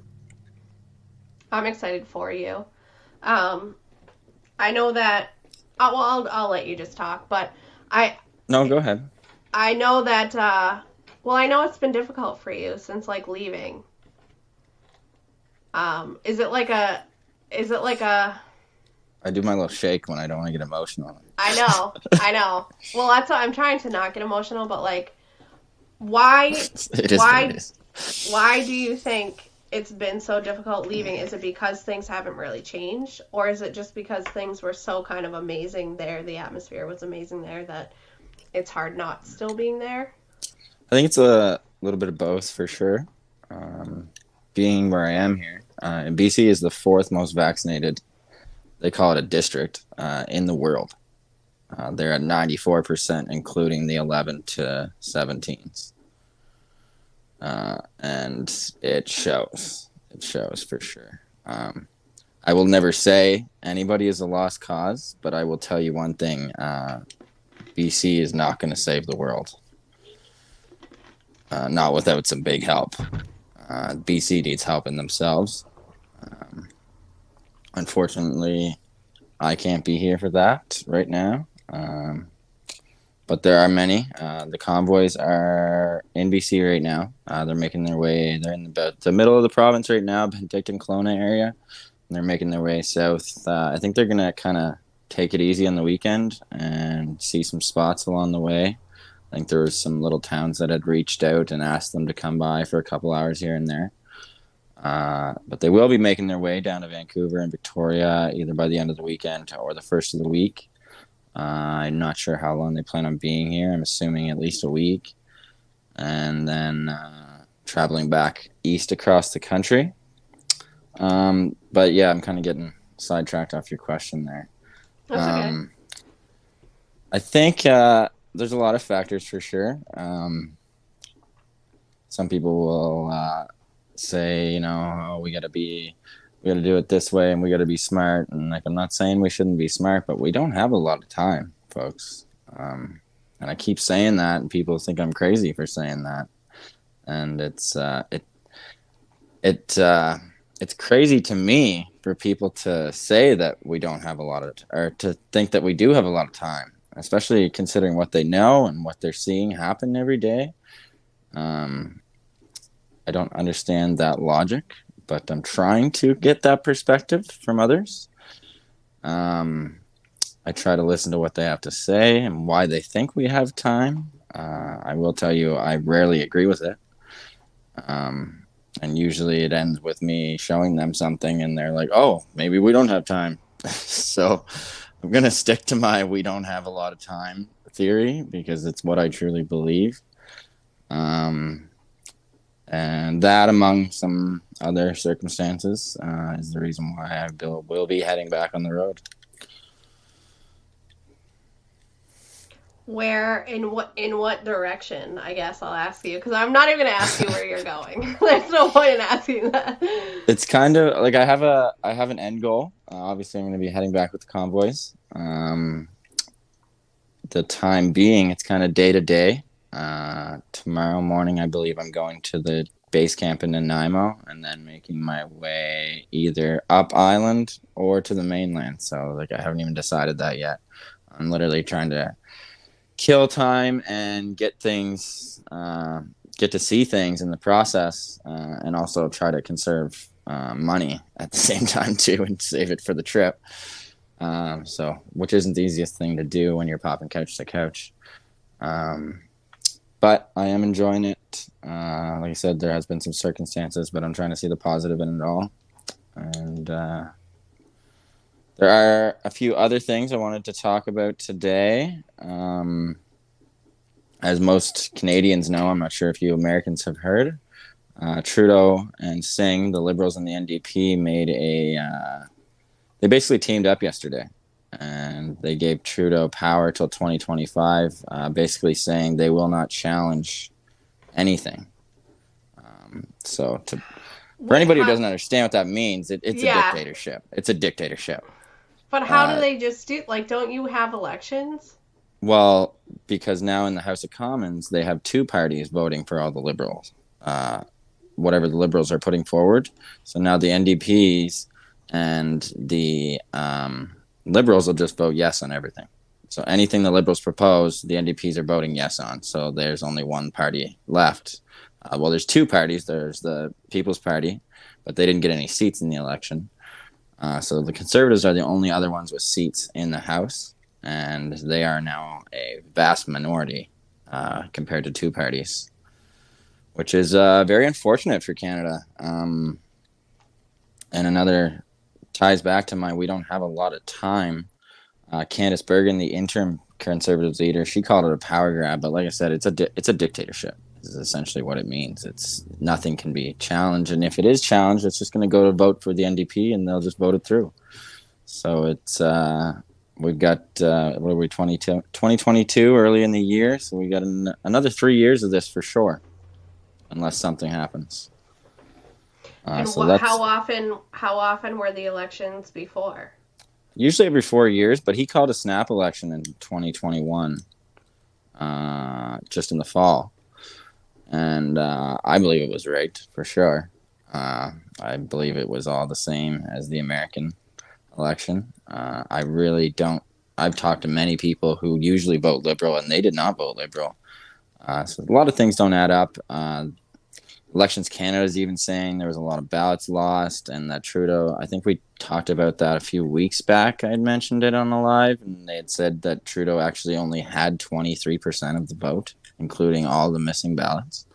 So, I mean, that shows you right there, but nothing's being done about it. So we just continue to live in the dictator of Justin Trudeau. Sherry just asked, can they vote to impeach? That's a good question. I've been trying to, since it happened yesterday, I've been trying to look into how we can put a stop to it. But I don't have an answer for that question right now. If somebody else does, that'd be awesome. But from what I've looked into, we're pretty effed. We need revolt. It doesn't have to be violent, but we need people to revolt and speak their mind. And we need Ottawa 2.0, in my opinion. And it needs to be bigger, and it needs to be countrywide, not just in one city. Yeah, I mean, I wish that it's hard because some people, especially with kids, when they can't do what you did. So it's hard to ask some people to do that, but there has to be something that everybody can do, whether it's to stop using Amazon or to write to their leaders or something. There has to be something that every Jane, Sally, Joe, Jim, John, everyone can do. It doesn't matter. Everyone across the board, every Canadian can do it. I think everybody just needs to stock up on some canned goods, and we just need to shut the country down. I mean, even if there is only 50% of us with this view, 50% of people not going to work will shut this country down. And I think I'm not sure if everybody is willing to make that sacrifice, but I hope that people can realize that small sacrifice is going to be far better than the one that's coming. So on a different, so this weekend in Calgary, they had a lot of, oh yeah, thanks. So this weekend in Calgary, they had a lot of drama around their protests, their peaceful protests. The city council had an injunction so that they couldn't protest at the Central Memorial Park, where they've actually been protesting for a year now. They've been protesting there for a year with zero issues other than the counter-protesters, of course. But there was a lot of arrests this weekend. I just want to touch on one specific one. So I'm not sure if you remember, Jen, when we were in Ottawa, I believe it was February 8th-ish, around there. Winnipeg had started their own protest, and there was a man who was involved in a hit and run. He ran over 4 protesters. I remember that. Yeah, so he was let off within hours on bail. And there's a man who is a truck driver who was arrested in Calgary this weekend for honking his horn. What? And he is in solitary confinement. He has been denied bail. And it sounds like it's going to be another Pat King and George scenario. What happened with Pat? So I heard Tamara was released. I saw that, but I never heard anything about Pat King or George. What happened with them? Yeah, Tamara was released. I believe her next court hearing is the 23rd of March. So that'd be, what are we today? The 21st, 22nd? 22nd, I believe. Anyway. Today is the 23rd. Thank you. Okay. Well, maybe it was today. I didn't hear about it today. But yeah, so Pat King and George are still in there. And I just see Twyla commented, Pastor Art. I've got a few things to touch on Pastor Art. Yeah, they're just denying them bail. They're not really saying why. And like it said, it goes back to, and I've said it numerous times, these people were arrested under the Emergency Act. As soon as that Emergency Act was revoked, they should have been let go. unless they were proven to be a danger. And I don't see how they're proving any of them. George has moved. Okay, thanks, Carrie. I don't see how any of them are proven to be a danger. It just boggles my mind. These are basically political prisoners, prisoners of a war from a peaceful protest. Is the only way that can legally hold these people. It is insane. I see Twyla just commenting that. It boggles my mind. And now that we're seeing more people arrested under this, it just doesn't add up. It doesn't make any sense. Other than the fact that we are living in a dictatorship. And I hope people start to see that more and more. I believe that's the only positive thing with these arrests, is that it may force people to start asking questions of, hey, like, this isn't right. Why are these people being arrested? But I have a feeling it's going to take a little more than that to make people realize what's going on here. Somebody had mentioned Pastor Art there, so I'm not sure if you know who Artur Pawlowski is, Jen. I do not. I've never heard that name before. So Artur Pawlowski, he's a priest who has been fighting the good fight in Alberta for well over 2 years, right from the get-go of the COVID mandates. And he was arrested when we were in Ottawa, and also while the Coutts border blockade was going on. It was not his first time being arrested during the pandemic, but they arrested him because he did a live and spoke out, basically saying, hold the line, and kind of just like an inspirational, good for you guys type of thing. They showed up at his house and arrested him. They deemed him a violent criminal for feeding the homeless and opening his church. He's been in solitary for almost 40 days now, and was just denied bail a second time. It's just amazing. They even they arrested his brother a couple weeks ago for I believe it was breaching parole, and he was driving the church bus at the time. It's just, they're literally just trying to silence these people, and it's sad to see. I wish, and people support it. That's what blows my mind. Like, yeah. It's that's what did me in during the protest when that day the horse, and I went on to Twitter, and Twitter is just the worst.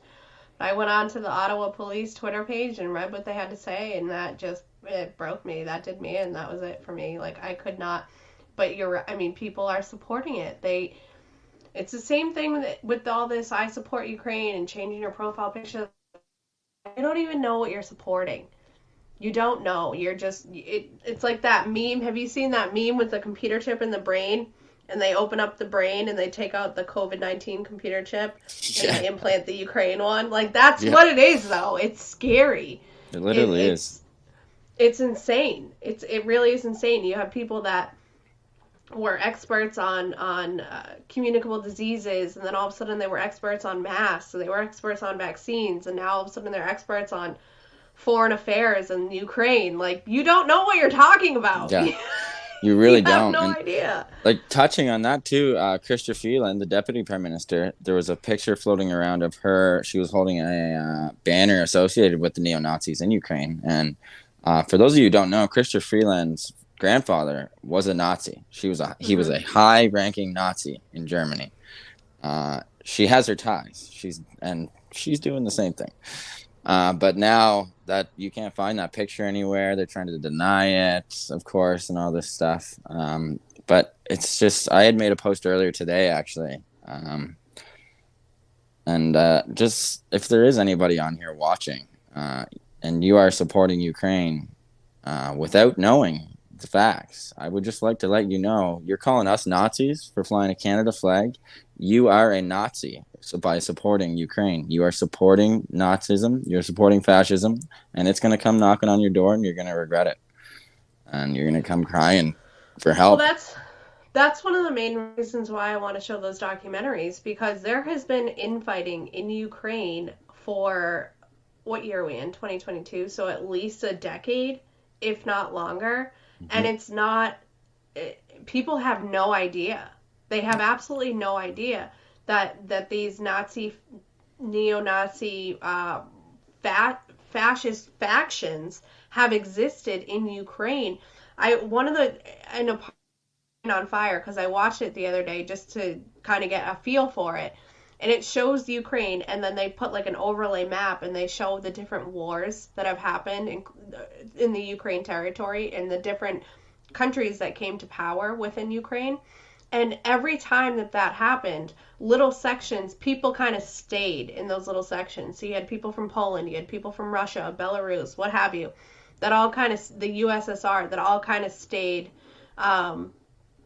in that Ukraine faction, but they still had those same beliefs and those cultures that when the war ended, they were still there. They still held on to whatever the culture and belief was of that area, and then it ended up causing a civil war, because you had some sections who were Russian speaking in Ukraine and saying, no, we're Russian. We practice Russian culture. We speak Russian. This is who we are. And then you have other people who were Ukrainian, who spoke Ukrainian, and said, no, if you're living in Ukraine, then you need to speak Ukrainian. You need to be Ukrainian. It's eye-opening, absolutely, and it's really important to know the truth, but it's also so disgusting to see how we're being lied to and manipulated. Because for years, there were bills that our senators passed here in the United States saying we are denying any assistance to these different neo-Nazi factions. We know that they exist, we acknowledge they exist, and we do not want them getting their hands on this money so that they can buy any resources or tactical equipment or what have you. And now all of a sudden they're like, oh, you need money? Yeah, here you go. Oh, you want fighter jets? Yeah, here you go. Like, no problem. Meanwhile, they're cracking down more and more on the guns here in Canada. So, like, they're taking our guns away and just giving them away to other countries. And people think it's a great thing. You got to watch what's coming next here, folks. Don't give up your guns. But just to touch on that briefly, before we move on, like, I have people in my own family who I begged for a very long time to listen to me. And finally, during the convoy, they did. And they spoke up. Sorry. They told me they supported what I was doing. They said they're starting to see that something's not right here. And those same people are they've got blue and yellow profile pictures, let's put it that way. And it doesn't matter what I say, I'm the same crazy guy I was for the last 2 years about this new thing. So it's brainwash. It's disgusting. And I said with COVID, it's going to take children dying for people to change their mind, and they still haven't. So I don't know what it's going to take concerning this Ukrainian issue, but maybe when Putin comes and knocking and asks who's going to take up arms, maybe then they'll see. I know I'll accept the offer. I will gladly join forces in liberating us from corporate evil, which is what I believe Putin is trying to do. I don't believe he supports the WEF. I don't believe he supports the New World Order. And I believe he is trying to liberate Ukraine. Obviously, I don't know all the facts, but from the facts I have seen, Putin is not the bad guy in this war. I agree. I mean, I'm not an expert, and I would never claim to be, but based on all of the information that I have come across and all of it's more pro-Putin and more con Biden and con Trudeau. And when you're looking to back a dog in the fight, do you want to go with the guy who claims that he was asked to intervene and asked to go in and help and is trying to do these things tactfully and very carefully? Or do you agree the people that Trudeau, for example, his horses trampled an elderly woman, and Biden, who can't complete a sentence and lies like it's his job? I mean, when you just put it very simply, like, which person would you rather have on your side? Which side would you rather be on? You know, it kills me when people like Jen Psaki the other day, she's the press secretary of Joe Biden. she said something like, what side of history do you want to be on? Make sure you're on the right side. And I laughed out loud when I heard it, because I'm thinking, oh my gosh, you're going to be on the side of this administration. Like, how devastating is that for you? Right. It's just embarrassing. Why would you want to do that? Yeah, it blows my mind. I really don't. I'm speechless sometimes when it just gets so frustrated with it. For anybody who doesn't have a weak stomach with this stuff and is on Telegram, there's a guy. His name is Intel Slava Z, INTEL space SLAVA space Z. He is on the ground in Ukraine, and he has been on the ground in Ukraine. He uploads unbiased footage, and some of it is pretty gruesome. I was watching some stuff this morning, and you can see the Ukrainian emblem. You can see the Azaz, and they literally have people tied to light posts, civilians, and they're using people as human shields against the Russians. And there's on the same channel, you can see the Russians going into civilians' houses. They're shaking their hands. All they want is their munitions, and the people are giving them up, and the people are hugging them. Like these people are not supporting the same thing that we are here. The Ukrainians who are not part of the regime, they are happy to see these troops coming. Yeah, that's him there, and it is like he has like 500 things a day. It's a rabbit hole in itself. I wish you well if you want to take that on, guys. I'm not going to scroll up, but if anybody just wants to join this, it's up at the top. His name is Intel Slava, so you can type in this link. T.me is Telegram / Intel Slava. I can't talk tonight. I don't know why. Intel Slava, and you'll see when you type it, and that was his channel. He has 302,471 subscribers. I'm not going to scroll up on a live, but I will look after. There's some stuff on there that some people might not want to see, so be wary. Yeah.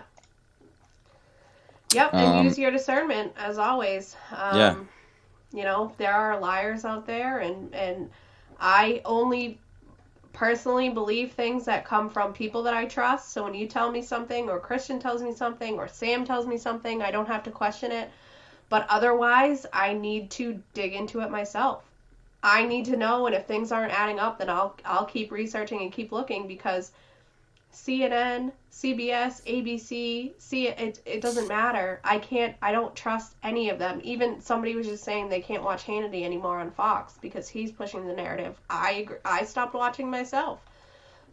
Tucker seems to be the only one who he gets up to the line. He doesn't cross the line, but he does get the closest to the line that I've seen.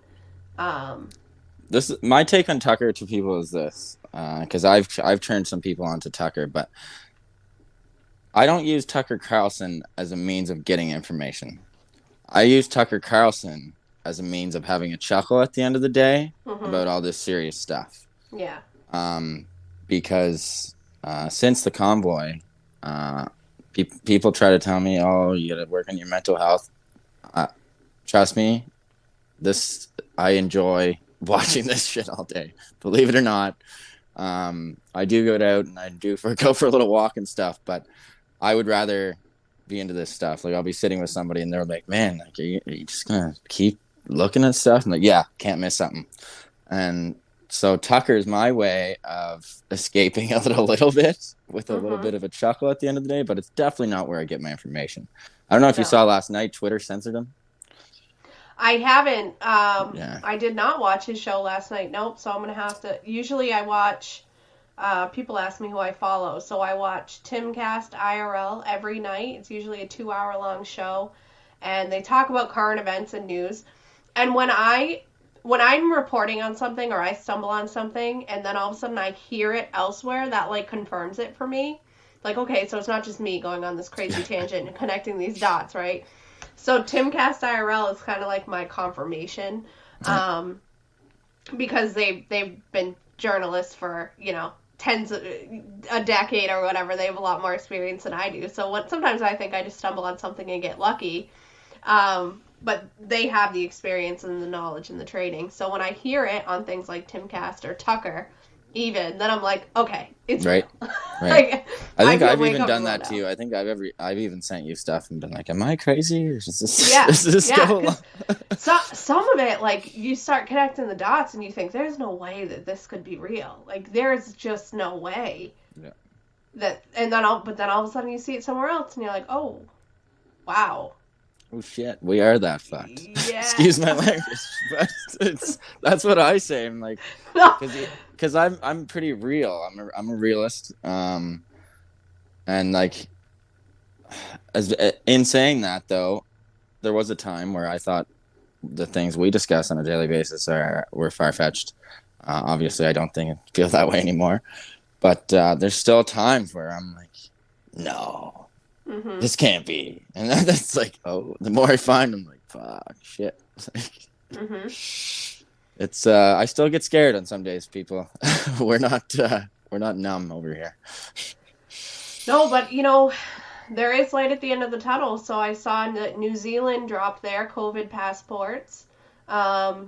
Things are happening in, the states are tough because we're facing like unprecedentedly high gas prices.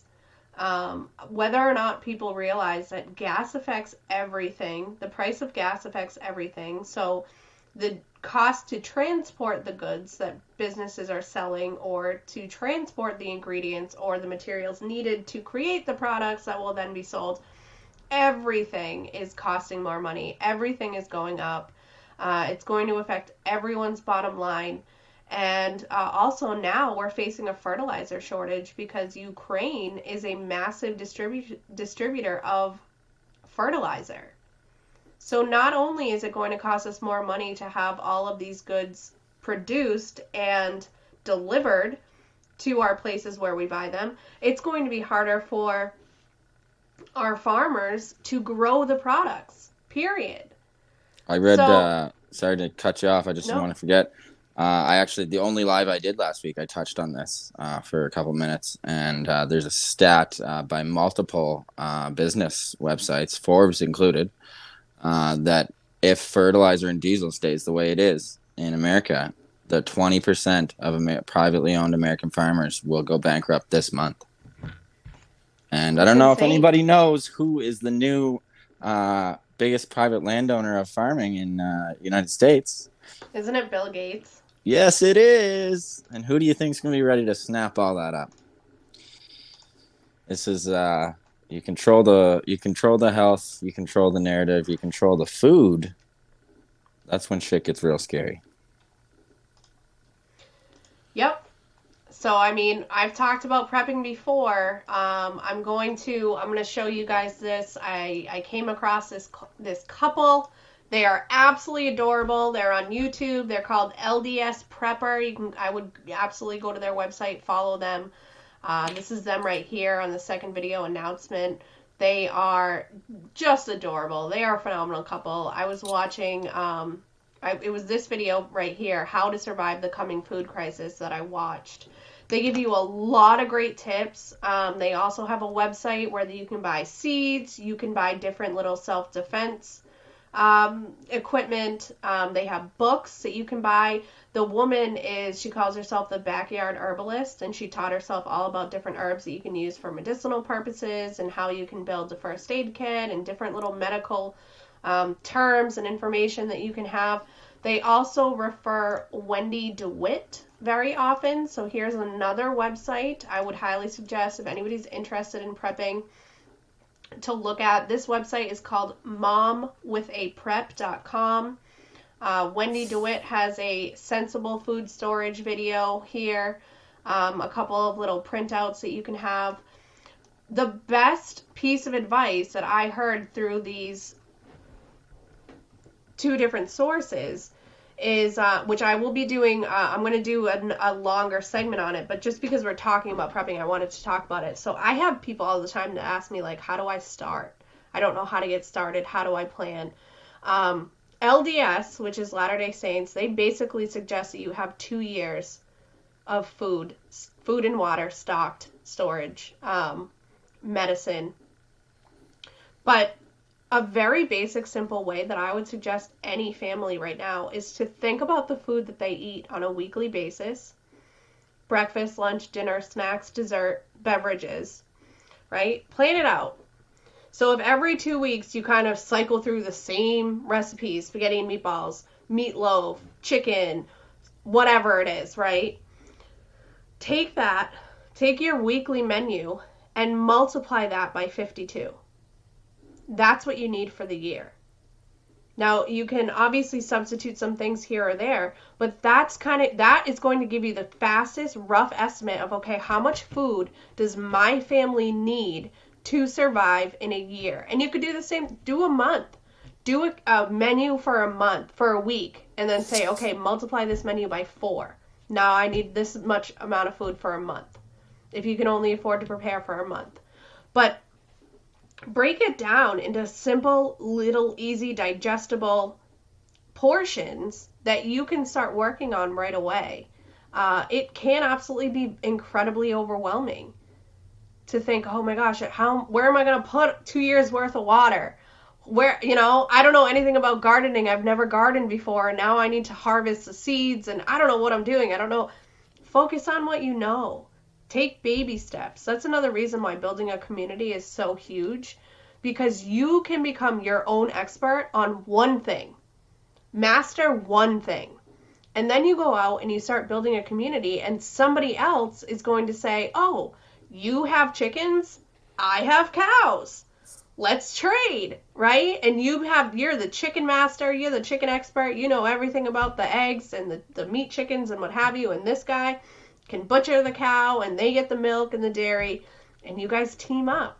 And it's about building a community. So I love talking about that stuff because I'm still fairly new to it myself, but it is so important to be prepared, because I came across this quote here, and I'm going to put it up. I love it. If you're prepared, it's just an event. If you're not, it's an emergency. I have people all the time that ask me, why should I prepare? Why should I do that?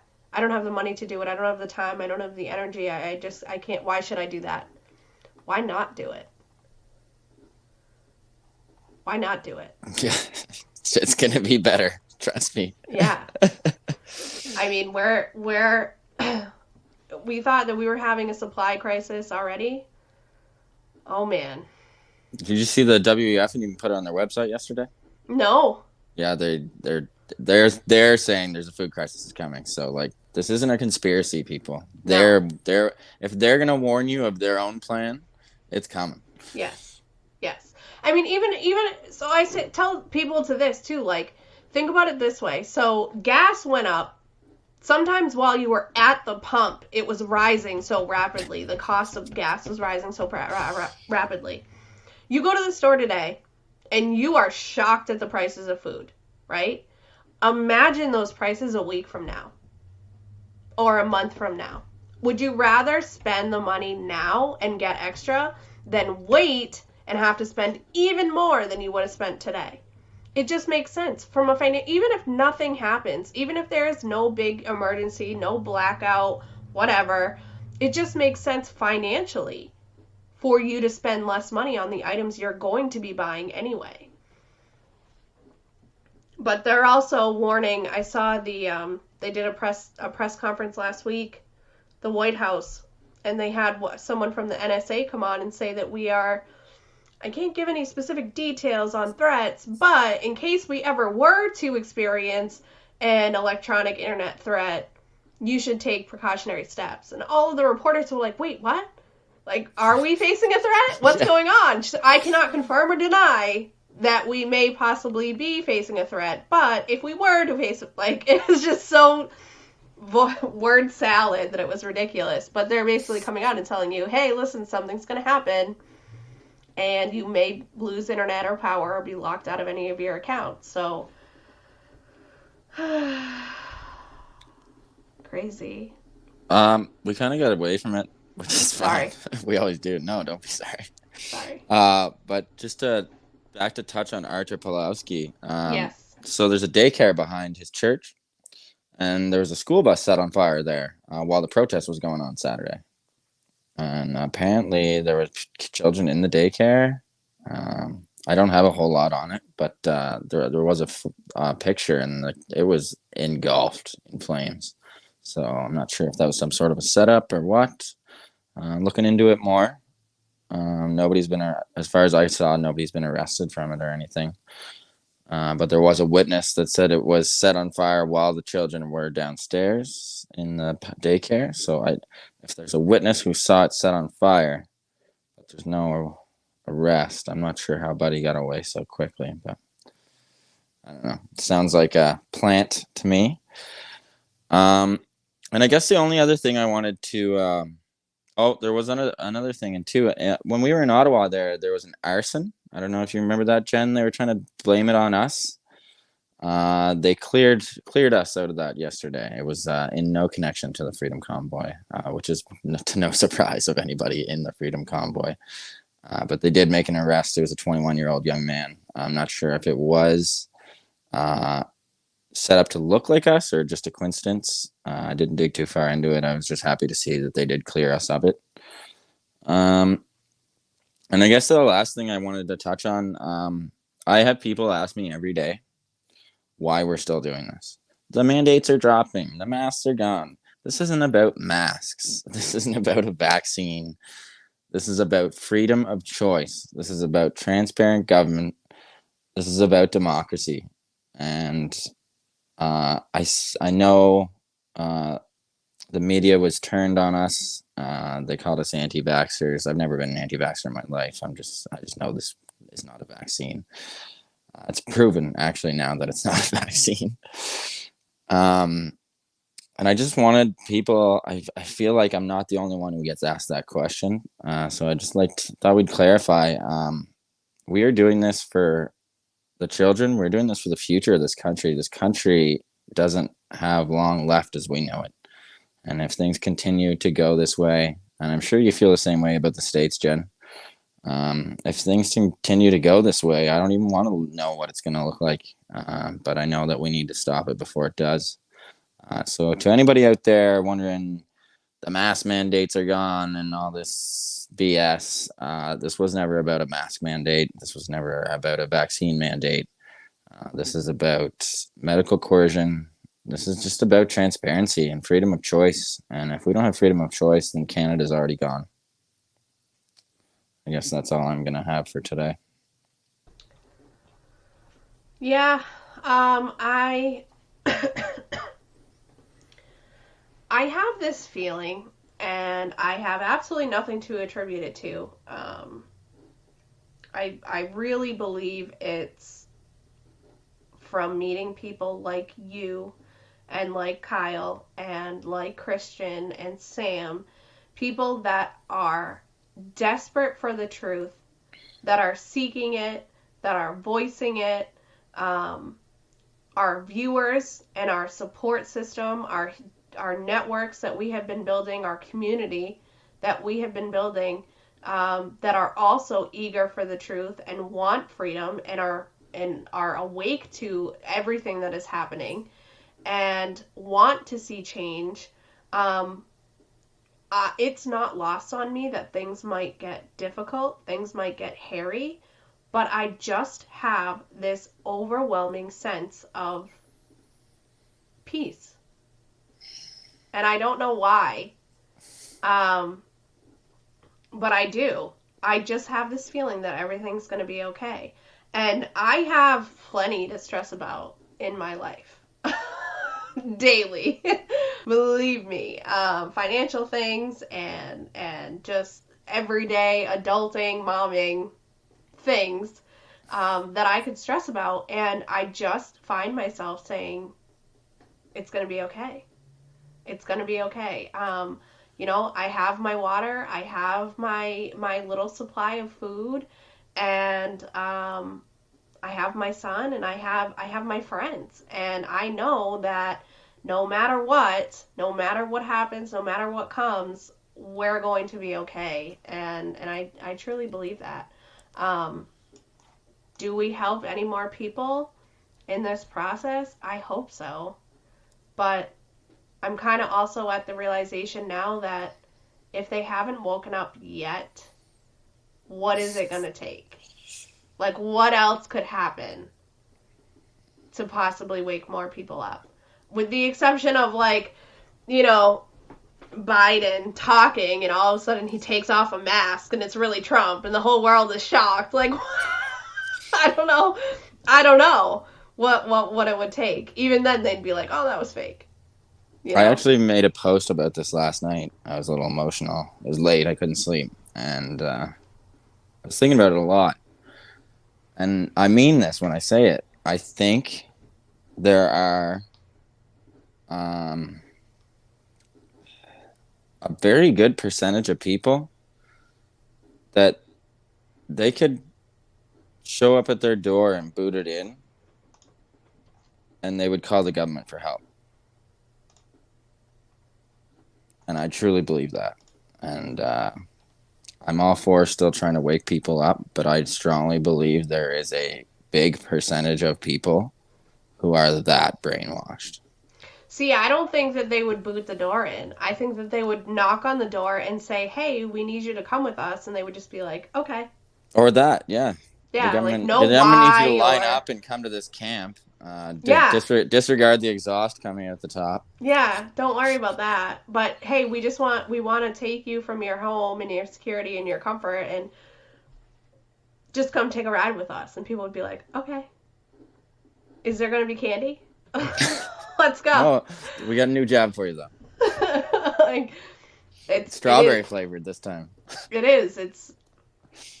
It's sad to think about that people just don't even ask questions anymore. They take things at face value. And it's honestly also sad and disheartening that we can't just take things at face value and we can't just trust our fellow humans. But the truth is, and Jeremy and I have experienced this firsthand, personally, there are some evil, conniving, manipulative, malicious, nefarious people in the world that want nothing more than to see us hurt, in pain, and that's how they succeed. That's how they build themselves up, and it is just evil and wrong. Is. It's pretty... Some days... Shouldn't ask me that question. But, yeah, we'll just leave that at that for now. Yeah. Well, I start a couple comments, so we'll go through those before we end. Steve Colleen said, Jeremy, thank you for letting us know trucks have been returned to truckers. Still okay? I believe most of them were. Good. I did hear a few stories about some people having issues, but I think for the better percentage, people have received their belongings back and their vehicles. But I also heard there was a lady last week I met in person. Her bank account was still frozen. She was showing me stuff. So I don't know. Who knows? That's crazy. Laura said, lost battle, but the war continues on. I agree. Carrie said, Jeremy, you experienced the most fantastic event. Concentrate on the most fantastic memories of your life. I think you're planning on making new memories, right? So I know you kind of touched on it again, but which direction were you heading in, you said? I'm going back to Ottawa. Okay. There was a time where I'd be like, absolutely not. You are not doing that. I don't care what you say. There was a time when I left in that convoy that day. You were like, this is a bad idea. This is going to be January 6th all over again. What are you guys doing? Yep. And you're probably the reason I left that day, to be honest. But well, I'm sorry, but also glad at the same time. It was for the best. I came and I did what I needed to do. Unfortunately, it's not all rainbows and butterflies. So I've got to go put myself in a better position to finish what I came here to do. Yep. I mean, it's we had the trucker convoy here in the United States, and they went to Washington, and I know so many people that wanted to go, and I said absolutely not. It's just not a good idea. It's putting yourself in a dangerous situation. There are other things that you can do. There are other ways that you can make an impact and make a stand and speak out. And just doing that, I feel like, personally, for me, I feel like it's walking into a trap. So, take that for whatever you want. I will. Laura said, I wonder if the Times will be held accountable for meddling in the election. Canadian or American? No, the New York Times. That's what I thought. I mean, but even too, like, it happened in Ottawa. What about all the news outlets that you had that were calling the truckers Nazis and saying it was a violent protest? CBC retracted 3 of their biggest stories from the Freedom Convoy. They have, yes. Wow. There was almost one a week they're being retracted. But nothing is coming of it. It's right. It's just they're just saving face. I think what is happening, in my opinion, is that the CBC and possibly other mainstreams are starting to see that maybe they picked the wrong side, and maybe they're trying to save a little face for when this is all over. But if anybody's watching from the mainstream media, you're the first to go. I can tell you that. You're not going to save it. You're not going to save any face when this is all over. When the truth comes out, the truth pushers are going to be the first ones gone. Right. And it's already happening. You already have people that are seeking out alternative sources. They have their podcasters that they watch, and they have all their independent journalists that they follow. And I mean, look at what happened to CNN. CNN had lost almost all of their followers. Or their audience, whatever you want to call them. But it's definitely already happening. What do you think about Tucker? Do you think if Tucker was independent, he'd tell more truth? Yes. Or do you think Tucker's like a plant just to keep us invested? I don't think he's a plant, because he tells us. I think he tells us just enough. Like, he literally makes a mockery out of some of them. So then I'm like, okay, he's definitely on our side. But then sometimes he just doesn't touch on things at all. Right. So I saw somebody mention, like, he was scared to lose his job. Mm-hmm. But because of the owner of Fox. And the owner wouldn't of Fox, Tucker be one of the biggest incomes on Fox? But it doesn't matter. Like, look at what happened to Joe Rogan. Look at what happened to, you have platforms like Twitch. Somebody just mentioned. Sorry, just FYI, I just hit 10%. Oh, okay. There's a guy I follow on Twitch who had one of his lives lately hit like 11, no, not 11 million. It was like 7 million people or something. Wow. So platforms like Twitch make money off of people like that. And they went through and they censored a bunch of Twitch. I mean, Twitch is supposed to be a free speech platform. You had that guy was censored. Tor Says was censored and just taken off, removed. Every video lost, all their subscribers, followers gone, their platform no longer exists. So, I personally believe, I've heard Tucker Carlson just talk like a dad, like a guy, not doing the news show, and he seems like a genuine guy, like a genuinely good guy. I hope I'm not being naive when I say that, but I feel like I think the way that he looks at it is he knows that there are people that watch him just because it's Fox. And it's a mainstream, credible news outlet. So I think that he goes up to the line as close as he can, as close as the bosses allow, and he says as much as he can, and somebody even said it in the comments, he gives enough just so you know you're on the right track. Just so you know what to keep researching in. Because he knows, I think, he could absolutely go out independently and do his own thing. You kidding me? No problem. I'm surprised he doesn't. Because the people that watch, because it's mainstream media and on Fox, I think, wouldn't follow him. Yeah. That's what I think. Right. Pam, I saw that the other day. Kid Rock was cool. Like, I haven't Tucker watched just it went- yet. I've got them saved. Oh, it was good. He just went and, like, hung out, and yeah. Jesse Waters is really good too on Fox. If you ever happen to catch him, Okay. he I love covers- Candace. Candace tells it Candace how it Owens. is. Yep. I'd love to have dinner with Candace. Yep. Let's see. Jolie said, here's another tinfoil hat thought that goes through my head. Could Joe's children really be that stupid and careless to let extremely incriminating laptops and diaries just be left willy-nilly? Or could this be his children's way of saying, screw you, old man, we're sick of you throwing us to the wolves? What kind of parent sends their drug addict child into one of, if not the most, corrupt, evil situations that there could be? If he doesn't give a crap about his own children's lives, I'm assuming they say, what does that mean for us? One, I will say that when you are addicted to drugs, you do some pretty questionable things without even thinking about it. So the fact that he's a drug addict and he left his laptop somewhere, that doesn't surprise me. He appeared to be having fun. Oh, yeah, absolutely. Tons of fun. He didn't look like anybody had a gun to his head. Right. But what kind of a person, you know, if he doesn't give a crap about his own children, I think that that's it. I think that Joe Biden does not care about his children. I don't know if the diary was left around willy-nilly and somebody just stumbled on it. I'm pretty sure that it was a part of it was purchased. No, Pam commented he needed the money. That's all it's about. That's all it's about is money. Money and control.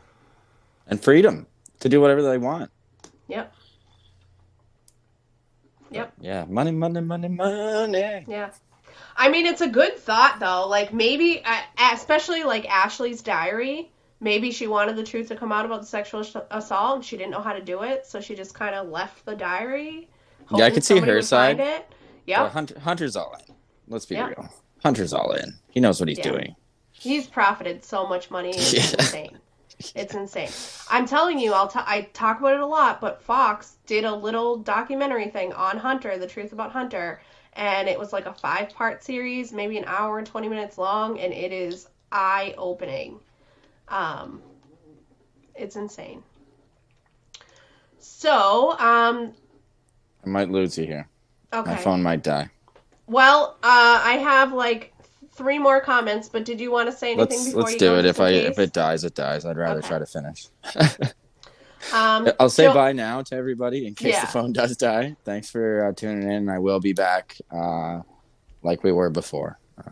I've done my little visit here, and we're ready to go on to some new things and some more adventures. I love adventures. Joelle said, riding to Hagerstown, I get it. There is a high like you've never felt before when you're in the middle of such a united, loving atmosphere and realize that you're not alone by far in your values and thinking. And when you leave, it's a hard realization that still so many people don't get it, and it does become disheartening. But we can't give up. We're not giving up. We're going back. Yep. You just had to recoup. Yeah. You know? Had to meet some people. Yep. Absolutely. All right. Well, thank you all so much for joining us tonight. I truly appreciate it. I love all of you. I will be back live tomorrow night at 7 o'clock Eastern, 6 Central.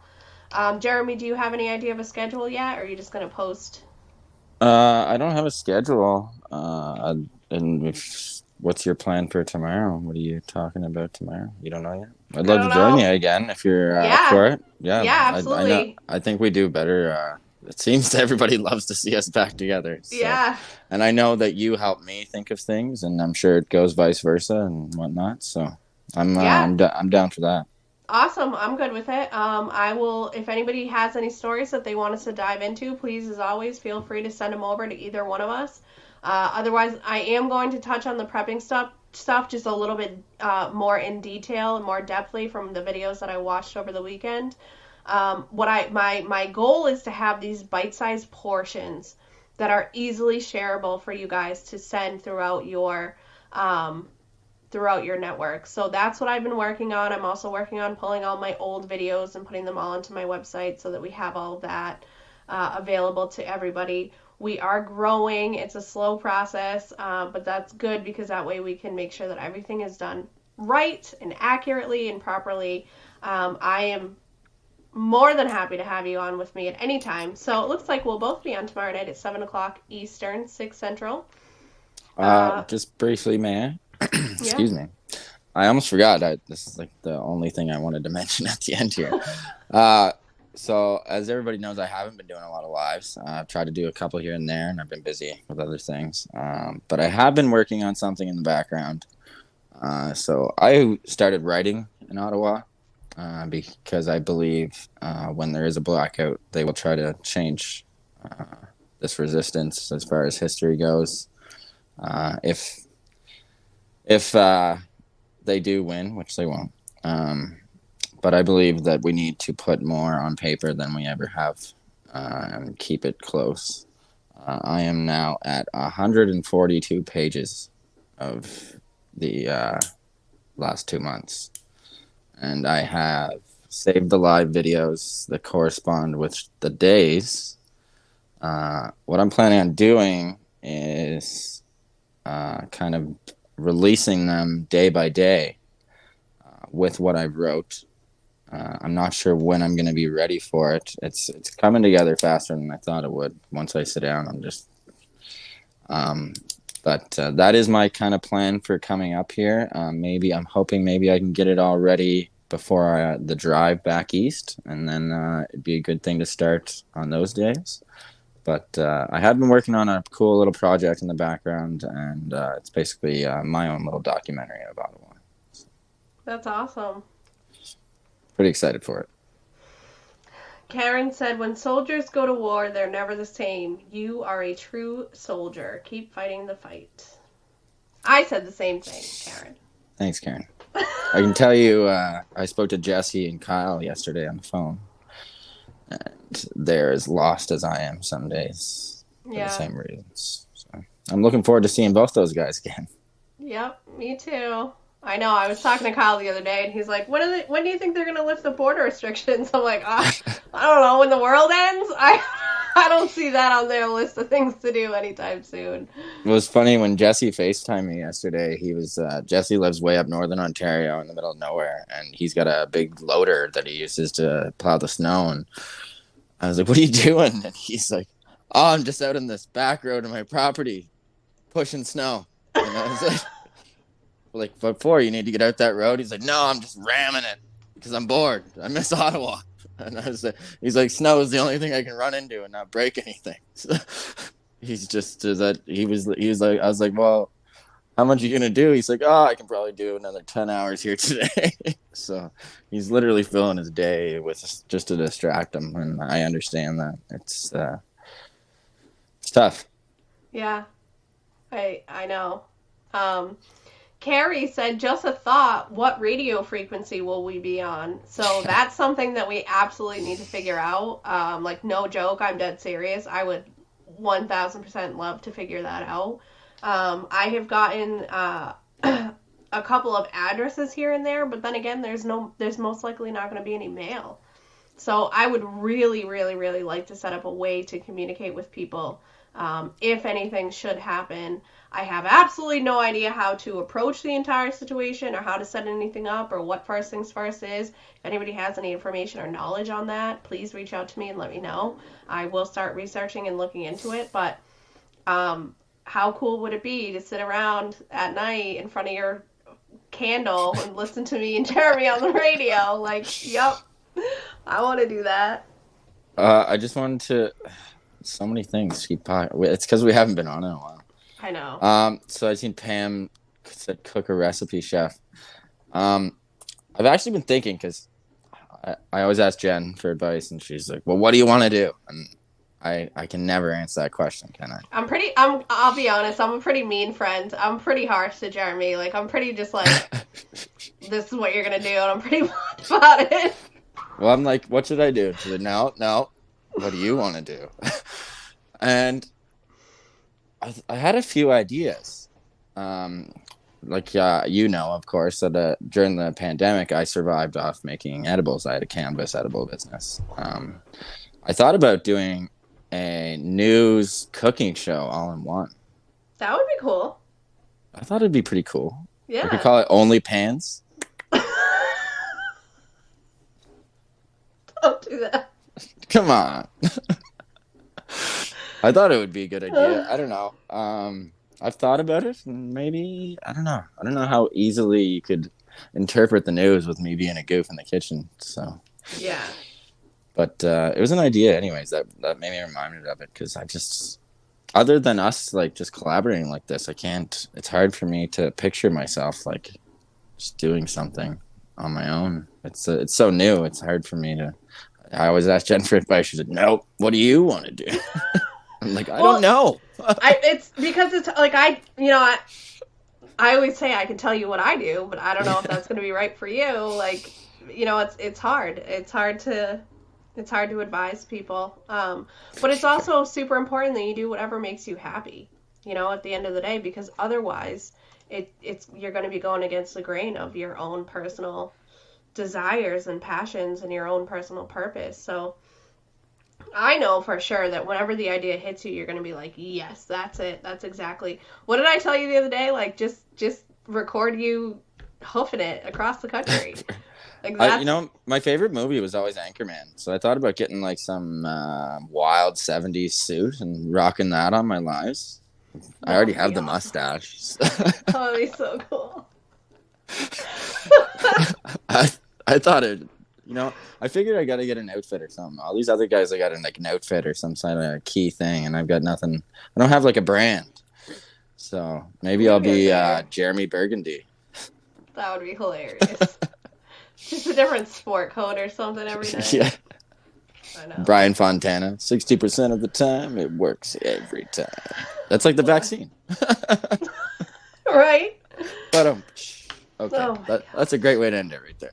It is great. All right. Well, we'll be back tomorrow night at 7 o'clock Eastern, 6 Central. Until then, I hope you have a phenomenal rest of your evening and a wonderful day tomorrow. I love every single one of you, truly, deeply. Thank you all so very much for your support.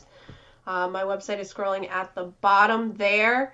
There are links to my online stores. You can invest in gold and silver on my platform. You can reach out to me at any time with any questions or stories or anything like that. You can also donate to me directly on my website.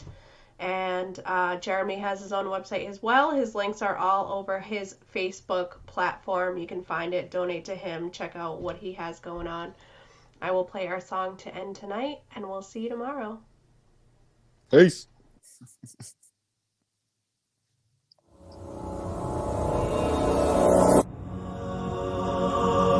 Alive and well, I'm wide awake.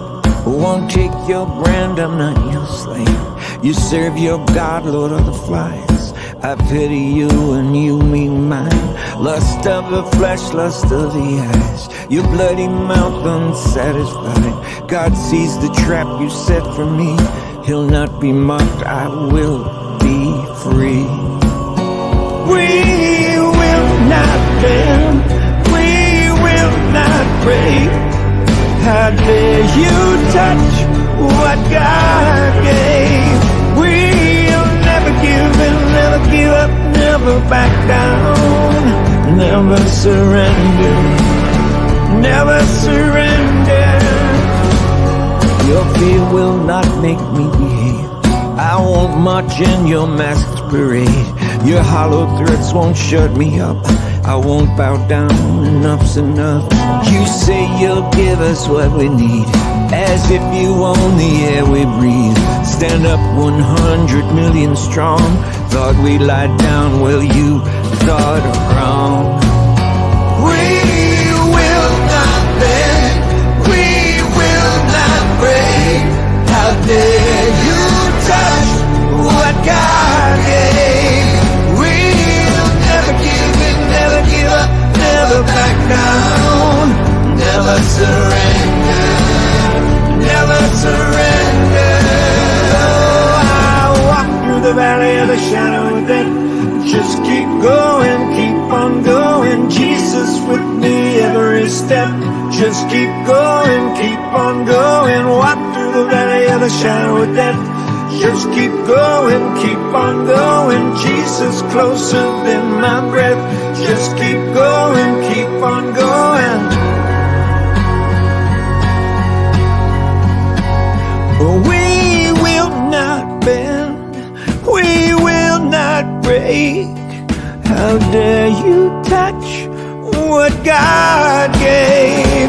We'll never give and never give up, never back down. We'll never give and never give up, never back down. We'll never give and never give up, never back down.